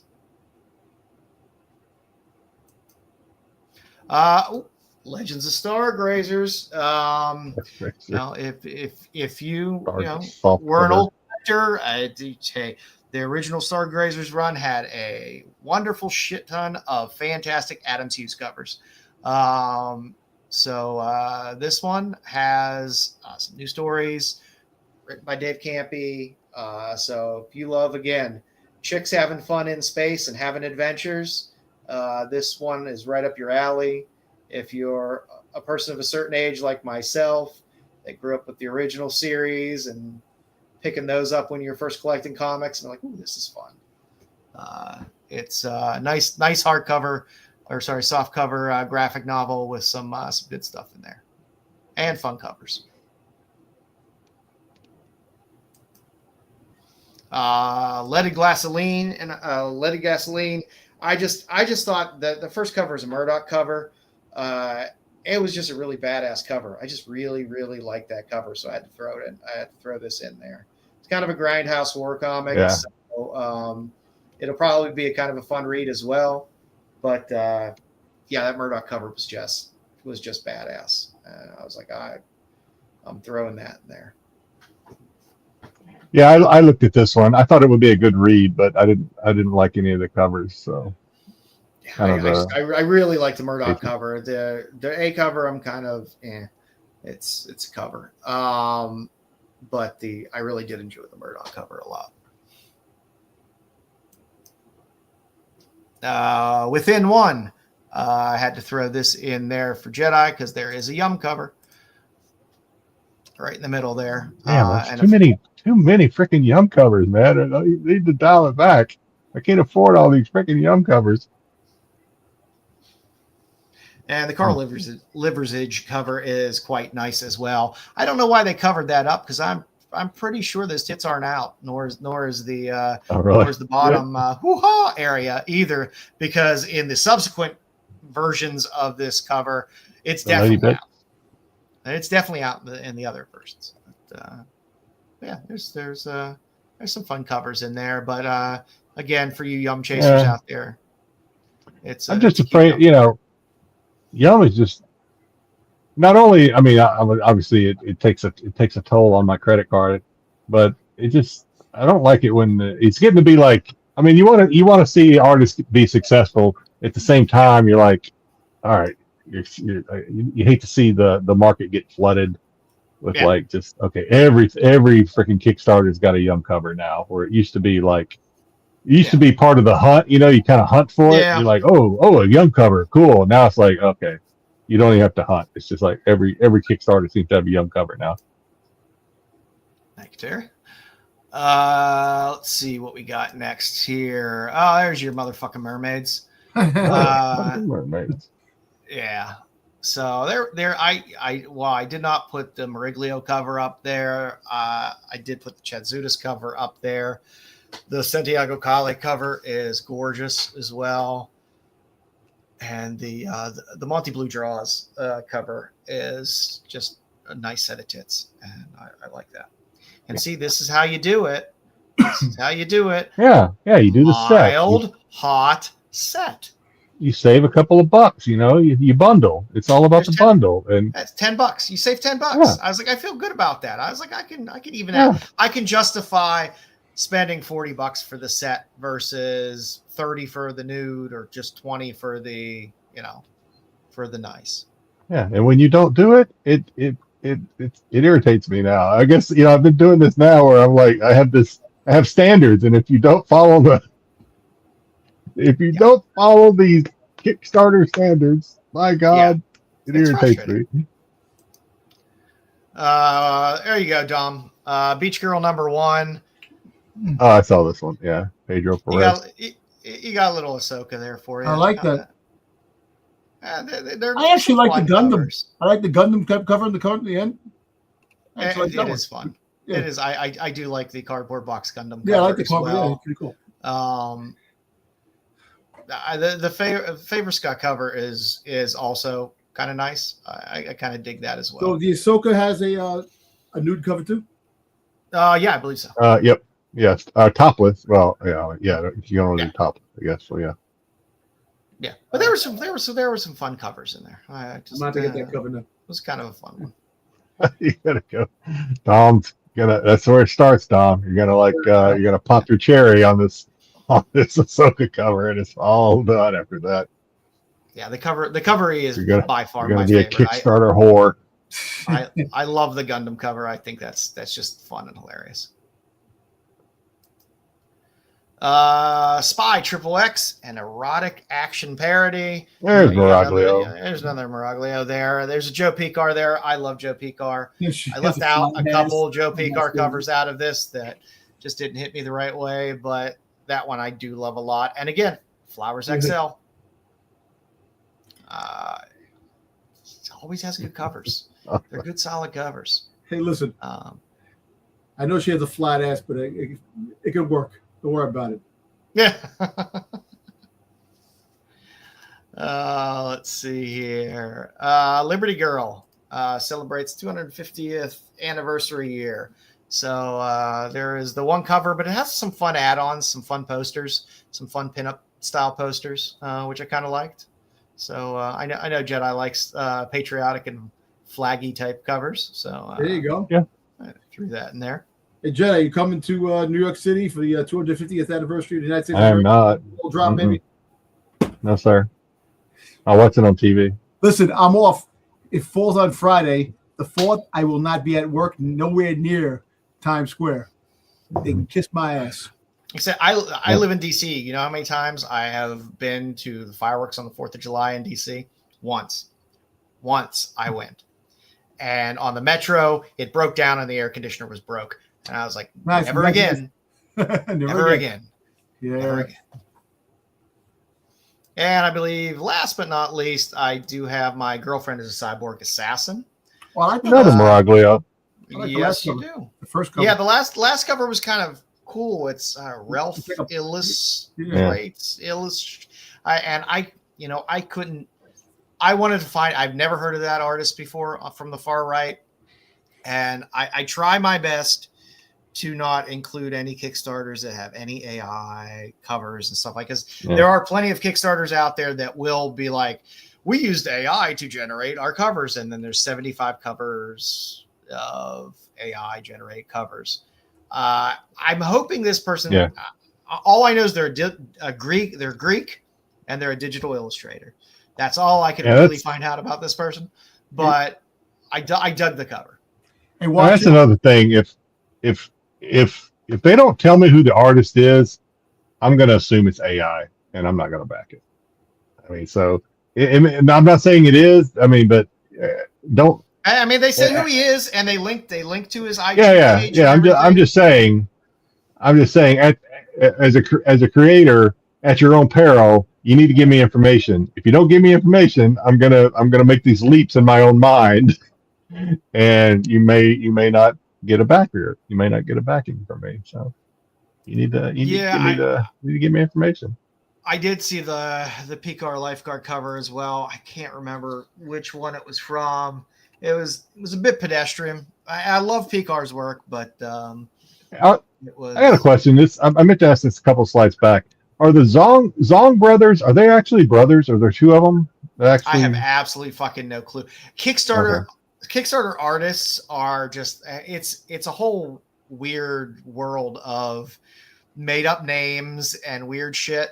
Well, there's another pair of artist brothers that actually are brothers, and I can't remember their name right now, but they are brothers, and they actually work on pieces of art together. I can't remember their names. Yep. So I was just wondering if the Zong brothers were. But yeah, you're right. I mean, they make up names, whatever the. I lied. It's not over yet because I had to give you a Dravakis cover. So. But you know what? I did not back this Dravakis. Ask me why. Why? Because it looks like that hand. In the middle? That hand. The hand on her right boobie is weird. Where's her arm? I was like, is it like?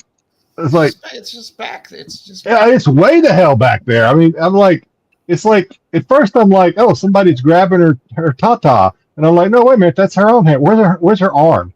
I'm like, that is weird. I mean, I had to throw at least one cosplay cover in this whole set. So, and this one had some. This girl's. Have we had her yet? Is that a Kasumi Tori or whatever it is? Is that Tori? Kasumi Tori? I believe so. If it is, yes, we've had her. Yeah, we've had her on. Yeah, good stuff. She does a lot of Kickstarter cosplay covers. Solid if it's Kasumi Tori, covers. which I believe it is. Yeah. Let's just say this is the tamest of the cosplay covers available. Yeah. She's not shy. But yeah, I had to at least throw in one Dravakis cover somewhere for you, Jedi. And I like it, except for that hand. That hand bugs me. Off. And I wish she'd lose the boots. And like, when they do the full nude, lose the boots. Lose the boots. That's all I'm saying. Lose the boots. You're not going to get any disagreement from me there. But yeah. But the hand is the main reason. I'm like, what is going on? Where's your arm? That it's just I mean, I know I'm not the most flexible person, but I don't know. Show me a little bit of elbow or something. Show me where it's weird to me. Who did the one on the right? Who is that? Who is that? That's pretty good. I can't remember for the life of me who the hell did the one on the right. Pretty good. But it was nice. It definitely was nice. It's so hard. Oh, that's Sun K. Is that Sun K, Terry, on the right? That's pretty good. It might be. I wouldn't doubt it. Pretty good. Well, nice. I didn't. Nice fleshy thighs. Yeah, it was nice. I'm a big fan of fishnets. And like I say, going through these damn things, you Very run realistic. across. You run across so many names and so many of the same names over and over that it just, oh my God, it just gets so mixed up in your brain after a while. So, but again, it's a pretty decent one. So there's some fun covers there. Last but not least, the one I had to throw up here, just popped up, is Club Nephilim #1. There's some very nice Andrew Tarsov covers there. The creator of I was hoping there'd be a Dravacus or something in here for me to back, but there wasn't. Hey, it's Blaylock. I was hoping that there would have been a Herrera in here, because Herrera did a nice cover on Club Nephilim 0. Oh no, Terry says it's not some K. No, it's not here. Let me. What was in there? It was TexX. I'll tell you in a second. But yeah, this one just popped up. The Tarasov stuff looks really good. I enjoy the stuff that they put out. I do have a bit of a bone to pick because the last Club Nephilim 0. Damn. The last Club Nephilim 0 that You're still came working the out, crowd. I had shit. I think it came out on shelves before the Kickstarter fulfilled. And I seem to have the same problem with Mercy Sparks as well, quite a lot, where it's like I'm getting some of these things after they're already released. That's not the way I like things. Correct me if you feel the same way, Jedi. I like if I'm going to fund something that is later going to be released in stores, give it to me first from the Kickstarter. No, I 100% agree. Yeah. Otherwise, why are we backing it? We could just wait and get it at the store. Exactly. And I understand that sometimes they'll be like, well, there's a special cover and whatever, but don't do that to me. It doesn't matter. Even if it's a special cover, if it's released, it's just released in the shine, or at least some of the shine is already gone. You know what I'm saying? Yeah. If you release it, some of the shine is already gone, regardless of what cover it is. Oh boy. This is it's Ali Borgabello. Oh, good Lord. That's a great cover. Difficult name to say. Borgabello. Yeah. Borgabello. And of course, there is a nice, a naughty, and a sinful cover. I'm kind of curious to look up some of his or her. What did you say his first name was? Their first name? Ali. I'm going. Well, that could be like Ali Garza. Ali. Okay. I'm kind of curious to look up some of their other work to see if it's as realistic as this one is. It certainly didn't try to make it, fantasy perfect. We'll say that. I don't know. I'm a little more excited about the front wedgie variant of the cosplay cover. That's fun. Nice. So, like I said, the GT's still working the crowd. Good job, GT. Don't give up. Don't give up. Yeah, the Red and Shoddy stuff was cool. And there were a handful of covers, and it's not an artist I'm horribly familiar with. So I did pick up a couple of those covers as well. Because when I don't recognize a name and I like the cover, I'm like, I should probably just buy this because I'll either regret it later on if they become popular, or I want to collect more of their stuff and then it becomes harder to find. And I was like, well, $10 is fine to buy a couple of these covers. That wasn't too bad of a buy-in. Now, granted, for the Tarasov, there are naked versions. There's holofoil. You can add holofoil to any of these covers. You can do all that other bullshit. But, Joe, how many Kickstarters do you back in a year? I think at one point I had like 40 that were open at one point. Oh, JJ. I get it all depends. I get hot and cold with it. It's like I'll especially when I do these segments. Like I probably funded 4 Kickstarters while I was doing this segment this week, just because I'm looking through it and I'm making sure that I'm looking through a ton of them. and I'm like, oh, this is interesting. Oh, I should probably grab this. You know what? I don't. Sometimes I will, if I grab a couple extra copies of something, sometimes I will flip it. There's books, like I said, some of those ICPOP books, stuff like that. You get a couple copies. If you could flip one and it pays for what you what you funded for the whole Kickstarter, it's worth it. Yeah.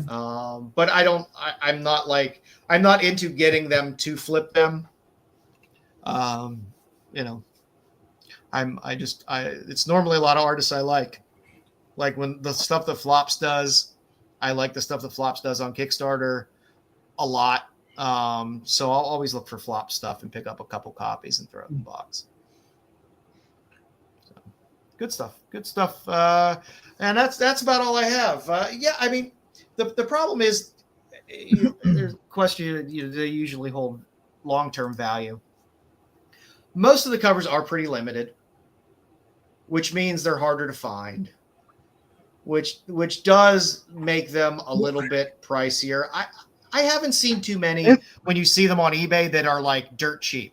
Well, I'll tell you what, Mark Spears. I see very few that are cheaper than what you might have bought into them for. Well, if you get the Mark Spears, the original Mark Spears books that came out for his first Kickstarter, and because his comics shot up in value so fast, those books wind up taking off to the freaking stratosphere because he was a hard artist. That's what somebody think. I have a quota. Don's right. Like Mark Spears. Yeah.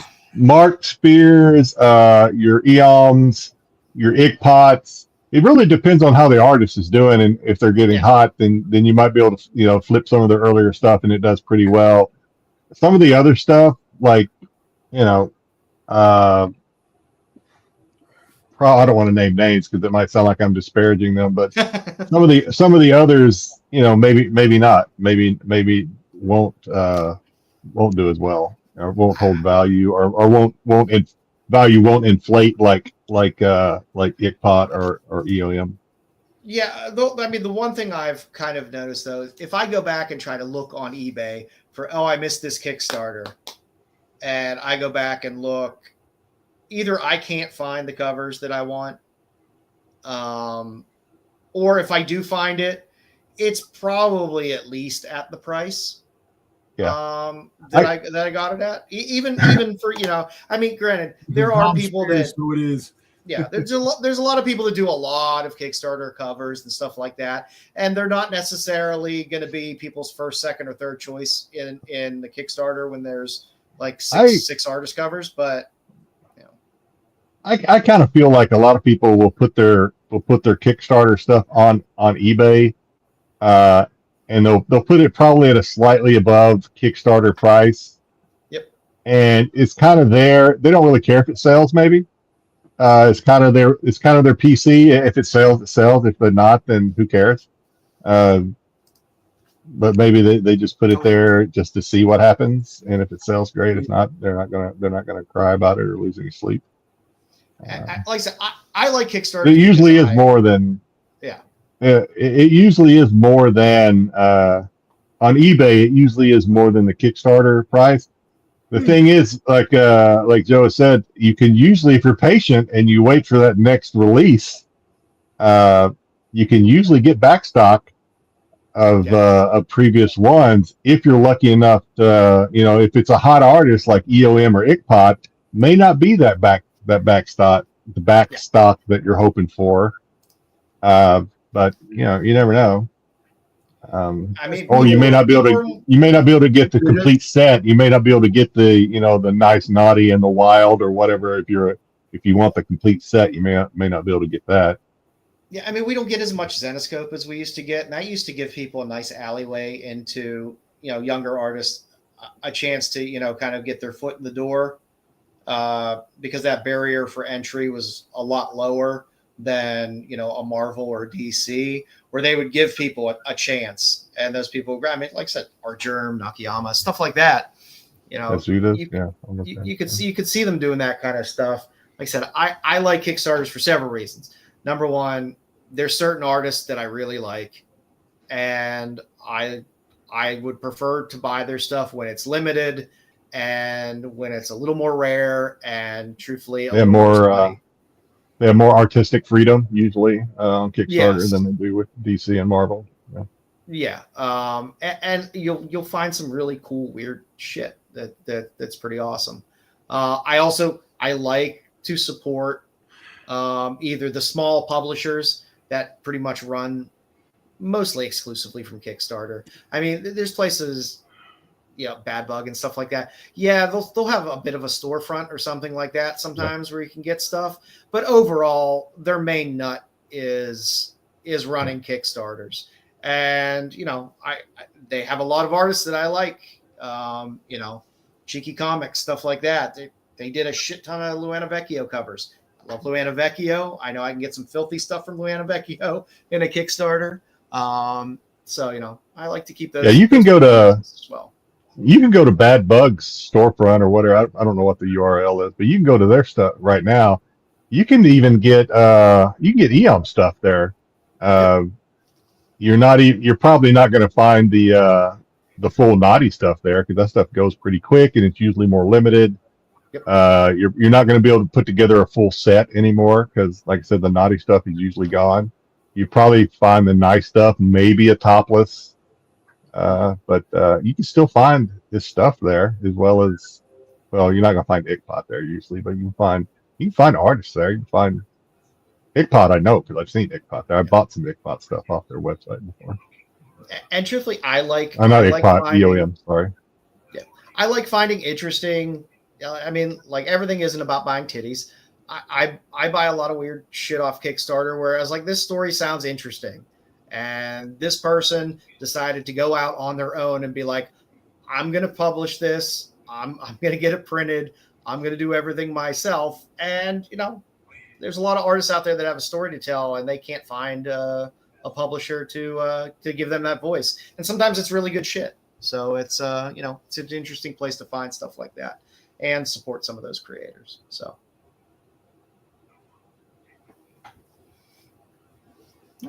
that's what we got. That's what we got this week for our Kickstarter quarterly update. We will see you in another 3 months with another one, approximately 3 months, because it ends up being whenever I feel like doing it. So maybe it'll be 2 months, maybe it'll be 4 months, but sometimes it depends on Kickstarter as well. Sometimes you hit a bad time frame looking at Kickstarters, and it's like everything is ending in the middle of the week that looked interesting, and the new stuff isn't up yet, and there's just like there's those cold periods in there that happen every now and then. But I love Steve Mannion. Those Kickstarters, man, they do not ship well. I got a lot of damaged Steve Mannion stuff. But Asylum Press always runs those Kickstarters, and it's stuff that's out there that they release normally too. But one of the good things about things like Asylum Press or some of these smaller publishers that do things via Kickstarter, a lot of times these books aren't available elsewhere. You're like LCSs aren't picking up a lot of these small publishers and stuff like that. So even though these are books that might be on a shelf somewhere at some point, a lot of your LCSs aren't ordering them. So sometimes this is the only place you're really going to be able to get them unless you want to, order from a Midtown or something like that. And then have to take all your books out of the bag and board and flip them back over and all that fun stuff. Fuck Midtown. Yeah. So, all righty. Let's, no collectibles this week, Jedi? No collectibles. We'll do it again next week. Wasn't a whole lot of stuff unless I threw a whole lot of Funkos at Joe this week, and I didn't feel like Joe was. Also, you got you have the London Toy Fair that just dropped this week, and hopefully collectibles. A lot of stuff. Hopefully we'll see. We'll have some stuff next week. We'll pick the really good stuff for next week, and plus we're gonna be talking about some TV shows, so we needed a little extra time this week, I think. So. Yeah, what are we? Sorry, I just want to say that Midnight Valentine was very nice. You do get a lot of those reprints of older pinup stuff and stuff like that. I I love to fund those.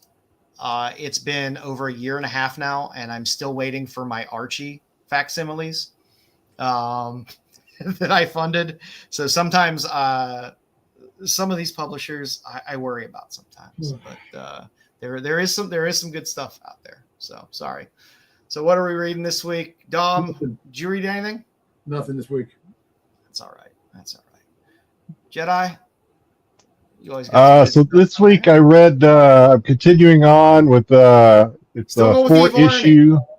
Still, I got one more to go. It's a 4-issue arc on Evil Ernie's revenge. So this week, I don't think I've been telling you guys what it was about, but this week they thought they had Evil Ernie because they thought they thought sound was his Achilles heel, but it was just a trap, and so Evil Ernie turned the tables, and so they haven't stopped Evil Ernie yet.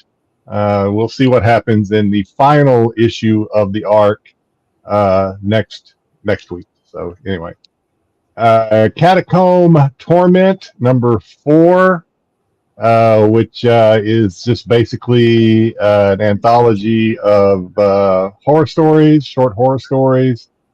It is what you would expect if you haven't read it. We used to do kind of reviews on these things once upon a time, but yeah, this week there's a story in here about zombies that were trying to get into a schoolhouse. There's a story in here about stuffing mattresses with the mutilated bodies of dead soldiers. Nice. There was the third story. I can't remember what the third story was about, but anyway, the last one. This is the Kickstarter that I backed because of the Dravacus cover, which I have here. I didn't actually show. I was going to show this, but this is the Dravacus cover. There is this one. There is the There's this one. There is the topless. And I was going to show this until the other box came in, and then there is the completely naughty Dravacus. Still has the shoes on. Still has the shoes on, yeah. The quick summary of this is she's an alien amongst other aliens. Her family is all like, I don't know, into their own thing, but music has always moved her. She tries out for this girl band, and the girl band likes her a lot, but this one girl band, the one chick, she's kind of a diva, so she insults her, so she leaves, but then she comes back, and they invite her in because they make her part of the band because all the other auditioners suck.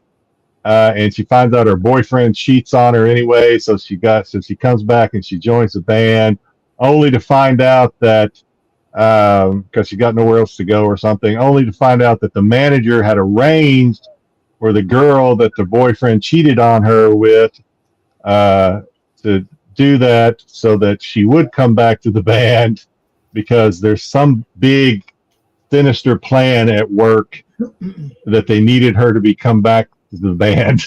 So, not the best writing. There is on the scale of Vanya, the Lost Warrior. This is, I don't know if we'll put this at a 1 star. There was some sex in this one, but it was mild, very mild compared to Vanya. So, I was gonna say on a scale of 1 to 5 scissors, how many scissors do you give? We'll give this one a 1. Yeah, it wasn't. There was some nudity, but it wasn't that graphic, to be honest with you. Will I continue to back this one? I don't know. It depends on the cover. If we have another Dravacus cover, maybe we'll see. The story, not that interesting to me, but if it's got good cover candy, who knows? Oh, That's it. Nice. For me this week, I need Dom to review the new Stitch comic. Sure. I had to learn how to read a book backwards. Ooh, manga. I don't. Yeah, it is manga, but it's very good. If it's a story of female Yakuza boss. That's basically all you need to know. You need to know that she is a Yakuza badass, and she has a ward that she's raised, and crazy Yakuza craziness ensues. It's a very easy read. This is just part 1. I do believe they have this in floppies as well from Hard Case Crime from Titan, because I do believe it did come out as a comic as well. But like I said, I've been meaning to pick it up, and I enjoyed it because I pretty much pick up everything Hard Case Crime because it rarely lets me down. It was difficult. It was very difficult to read backwards, and for idiots like me, it has. Here, let me throw this up here. For idiots like me, it has this nice page here to tell you, stop. This is presented in its original right to left reading format. This is the back of the book. So, but the art is fun. Can you hold it up in front of a mirror and turn the pages in front of a mirror? Yeah. It is very. I don't know how you manga kids do it. It would take me quite a while to really get used to reading. They're better than us. That's how they do it. They're just better than us. They use their other and side of the brain that we don't I use. will agree with that. But it's a good story. The characters are great. It's fun, well drawn. A lot of it's pretty much nonstop action through the whole book. So it's enjoyable. Pick it up, read it. And that's what I got for this week. Styx isn't here. Yeah, that's right. Oh. Styx isn't here, so we got nothing from Styx. So I guess it's time for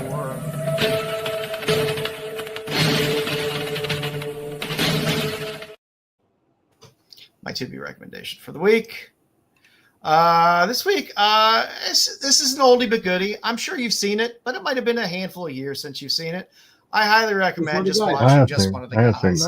Yeah, it's a fantastic movie. It has been a while. Just one of the guys. It's a great 80s flick.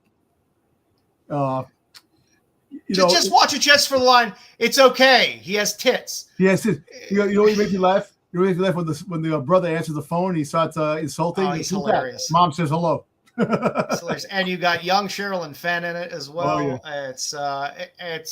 It's a winner of a movie. Yeah, so she's like a school reporter, journalist, and girls don't get a lot of play in their stories. So she did an experiment to become just one of the guys, and of course the dude that you always have that one dude who's the bully. He's in all what's his name from for friggin' Karate Kid, right? Yeah, right.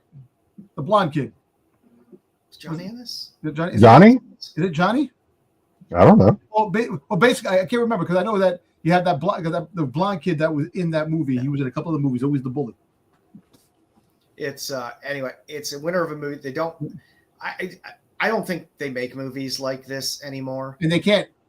And it's not. I'm not talking about necessarily the content of the movie or the humor of it, but fun movies that are funny and just good movies that you can watch over and over that are enjoyable, that are timeless.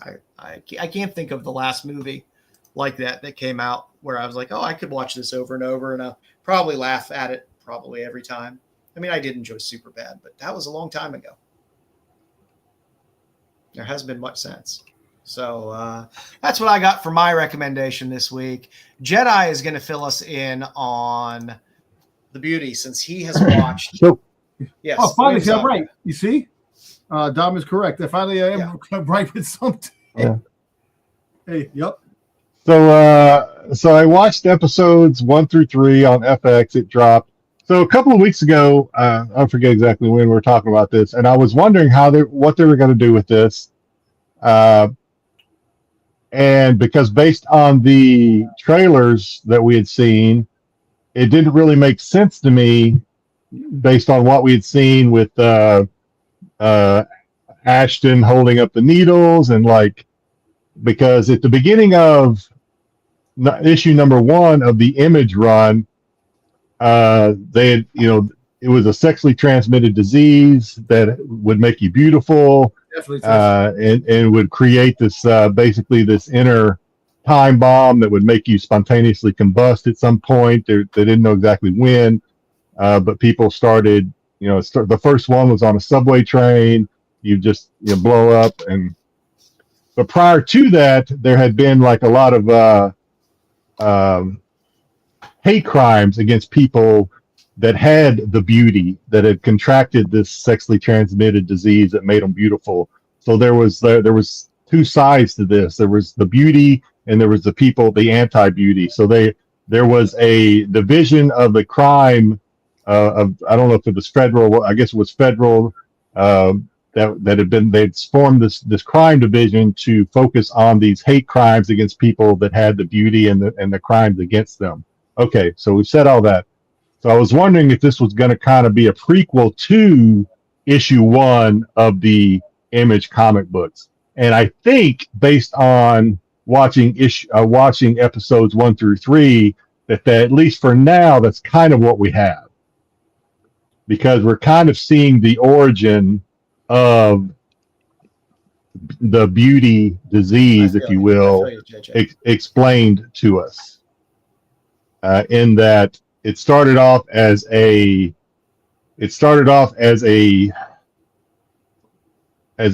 treatment, you get a treatment that would make you beautiful, that would shed your pounds, basically change your whole body structure, and make you beautiful. A side effect of it is that it was transmitted sexually, and somebody from a lab, a test person or whatever, started spreading it, and so on and so forth. And now this company is trying to contain that, because they still want to make money off of this. So they're trying to contain this outbreak, which we know from, if you read the comics, they must fail at, because in the comics anyway, that it's huge. A lot of people have it.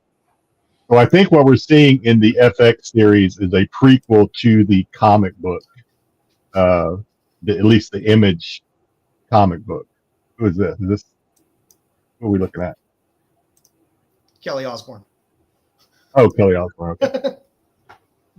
I think that's what we're getting. So to the story itself, a couple things. So in the comic books, you actually spontaneously combust. You actually, like with flames, you burst into flames. In the TV show, they're kind of taking a different route. You kind of burst out into like blood. You kind of like blood burst, like a big blood bomb. But you're doing it because your temperature rises and your blood boils, so it's kind of the same thing, only a different visual effect. So I'm okay with that. So all in all, I'm okay with this so far. Even it's because it is kind of what I thought it was going to be, or hoped it would be, which is a prequel to the comic books.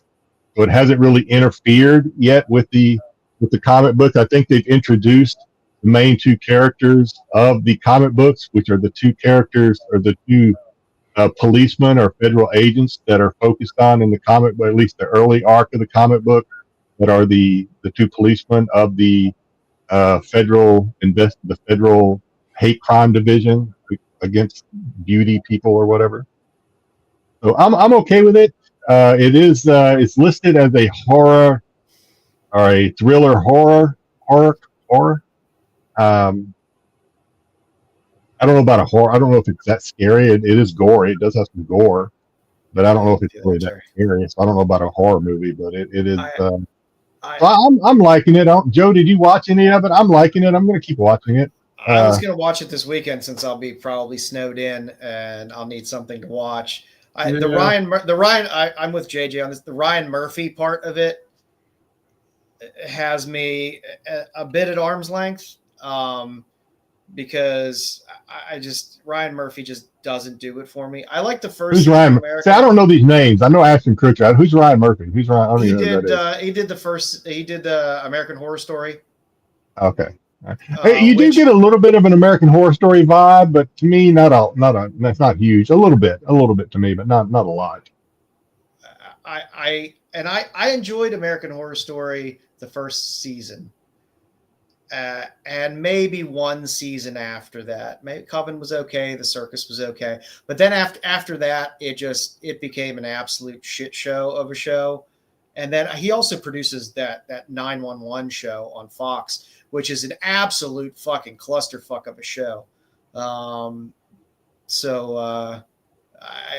Murphy, I was like, but I'll still watch. I'll still give it a go. I haven't been able to read the new Beauty because they redid it. It went under Ignition. Ignition Comics took it over, and they redid it with an issue 1. But I think that focuses because I haven't been able to find it. I'm trying to figure out what that story's about, and it kind of focuses on a meteorologist or a weather person who I guess uses the Beauty to keep I assume it's her career going. So it kind of follows, best I can tell, it kind of follows the same thing as the original Image Beauty, as it kind of focuses on what the Image disease does to... It's the same creator. It's the same creator doing it. Yeah, Jeremy Hahn, yeah. So it kind of focuses on how people use Image to either help their career, their life, and then eventually the consequences, because sooner or later you are a ticking time bomb. So I'm okay because I'm okay with it because at least as of now, it has not fucked with the comic books yet. Which the comic books are basically every arc of the comic book is its own little like anthology story. It's not like a continuous story. It does kind of come together at the end, combine storylines at the end, but. So far I'm okay with it because it hasn't really screwed with the original. I love this comic. I really love this comic. I thought it was a great story. I thought it was a great kind of idea for a story. This venereal, it's a sexually transmitted disease. Ooh, how nasty! But yet it makes you beautiful, so everybody wants it. I thought it was kind of a cool idea. I thought it would be hopefully there's enough material they could go, if it's popular enough and people watch it, this could go on, or it might crash and burn depending on how this shit goes nowadays. But they tend to give FX a little bit of rope to at least get one season out. So hopefully I have hope. I have hope that it'll I have hope. I actually sold my we'll bring it back to comics a little bit. I sold my I had a Jenny Frison number 1 9/8 that I sold this week. I figured it's not. I have a signed copy too that I kept, but I have my unsigned copy I sold this week for $175, which is kind of in the medium. I think they've been going anywhere from $150 to like $200. But I sold mine for about $175 this week. So. Those are selling. I think they're all selling, actually. Even the C cover, which is selling for about $25. So those books, if you want to bring it back to comics, the books are selling, not for crazy prices, but yeah, the books are selling.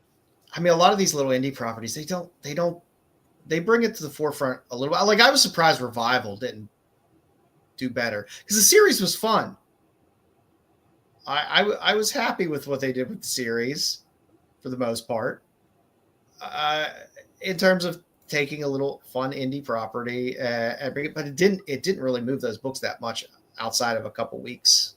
Yeah, I think I like Revival too. I think the Beauty is going to be an easier story to follow than Revival. Revival can be a little like, okay, what's happening and why did this happen? There's a lot of where the Beauty is pretty cut and dry. Yeah, this is pretty straightforward. So, and I don't know. I have hope for it, but yeah, you never know with these things. But I would say if you have Beauty books and you want to move them, try and do it before it does crash and burn. Because they are, like I said, they are kind of selling right now. It was on Sci-Fi, which I didn't even know still existed until Revival came out again, because I was still sour that they canceled Deadly Class, and it was never. That is one that I don't. Well, you and I are on the same page on Deadly Class. That is one I don't think I will ever understand. It's why why they canceled that one. It's one of the best comics that ever existed out there. Yeah. I love Deadly we could go down a rabbit hole on that one if we're not careful. But yeah, I don't understand. And the series understand. was great. It was fantastic. But yeah, it was Winona versus the Undead. Although some of the Winona stuff, man, Winona Earp stuff, the budget on some of those things was rough, very, very rough. They were pretty bad, but yeah. So, thank you for watching the beauty and filling us in. I'm looking forward to at least watching it this weekend because I won't be doing anything else other than probably baking bread and praying that my power doesn't go out. Yeah, well, like I said, I'll be at work on Sunday. I'll be going in the heat of the storm. I'll probably get stuck. Probably working because you overnight guys know you gotta feel everybody's calling out overnight. Oh yeah. So I'll probably be there until Monday morning, which I have to work Monday morning, and then people aren't going to show up in the morning. So it's gonna be a shit show the next couple of days. So is the hotel going to be packed because people are stuck there, or is it going to be empty because nobody's there? So the occupancy is down, but since they're going to cancel flights. Definitely flights are canceled, so they'll probably be staying for a couple more nights. As it'd be kind of crazy, but the like I said, the people who work, we're gonna have a short staff, and we're gonna have to work as much as we can because until you're lucky, only 10 Jedi. That's it. I'm looking at 12 to 18, and then mixed with freezing rain and sleet. Well, they keep changing it here. We don't know until it starts here. They keep freaking changing things. I got a fan blowing on me right now. I got the fan blowing on me right now too. But they said 6 to 10, then 10 to 14, then 14 to 18, and then 18 to then 10 to 15. I don't know, man. All I know is just remember the Simpsons predicted this snowstorm. So once the Simpsons predicted, it's gonna happen. Like the Super Bowl. They predicted the Broncos versus the Seahawks, and the Broncos are going to win 34-20 over the Seahawks. Well, that probably ain't going to happen. The Broncos are going to be unless Stidham generates a miracle. That's probably not going to happen. But anyway, I'll be saying though. So you had a snowstorm 1996, 2006, 2016, and now 2026. The number 6. So we'll see what turns out. Sounds good. Yeah, right now at 16 degrees, we're going to have a spell of single digits for 10 straight days. Yeah, I know we are too. It is going to be crazy. It's going to be very uncomfortable. So everyone stay safe out there. Yeah, exactly. Just a reminder, Kyle's GoFundMe is still out there to help out him and Nubia. I know he definitely appreciates it and misses all you guys. If you haven't subbed up yet, please, sub up at Renovision. There's a lot of good shit on the channel.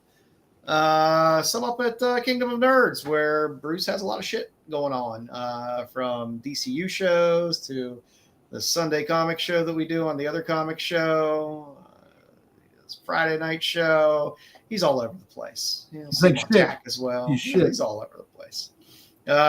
Join Styx Boy on Tuesdays for some Doctor Who Rewind action, where we watch some Doctor Who episodes and make some comments when I could make it, but Jedi's always there. Jedi's steady. I'm wishy-washy because during the week it's tough for me. I need a new agent. I try to make it. And sub up over at Absolute Geek Podcast, where Styx and Dom and Matt talk wrestling on what, Thursdays? So yeah. Wrestling got the Saturday main event tomorrow night, 8:00. We're not. No, he doesn't. We did our predicaments and who's going to win, our picks. But next week, the Royal Rumble. I think we might be doing a live stream for the Royal Rumble. Nice. Next Saturday. But the show next week, we're doing a live show. I think on Wednesday. I think because Thursday I have to do a double. So we'll keep that in mind. Nice. As always, the CBSI Hot 10 drops on Fridays. I believe Pete's dropping it at 10 o'clock now. Yeah, I always get named. He's Yeah. experimenting, but I think he's settling around 10 o'clock. So, but it's always dropped on Fridays. We are solid and steady at 9:30 every Friday. We don't fuck about. SNS is on Saturdays at 9. I don't know if they have a show tomorrow. I don't know. I don't think so. I'm not sure. I don't know. I don't know.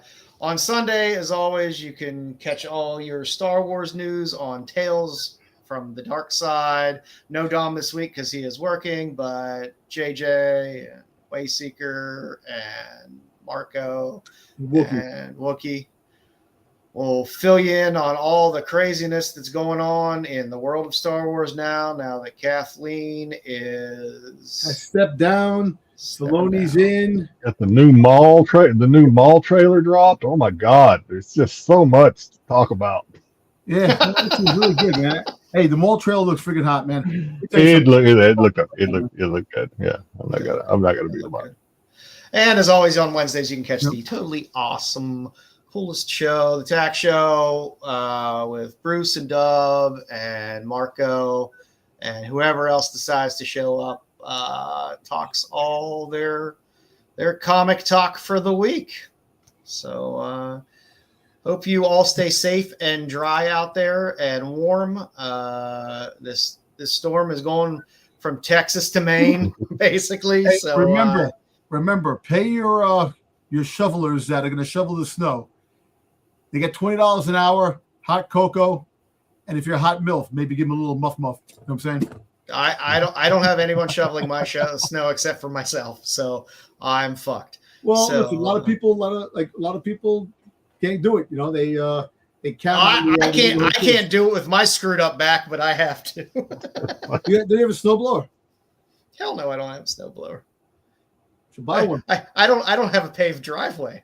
Oh, okay. Oh, okay. I think I'll get out there on my hands and knees and push snow with my hand before I would give my muff to give up my muff to some strange. No. All right, everybody. So please stay safe out there. We will see you again next week with something special. I don't know. We'll come up with something. I have those foot covers for just looking in for next week. So oh, don't get Tyson excited. So they're coming. So until then, everybody, we will catch you next week. Bitches leave. Take care, everyone. The qualified.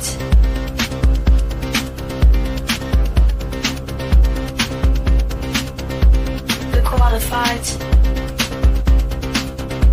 The qualified.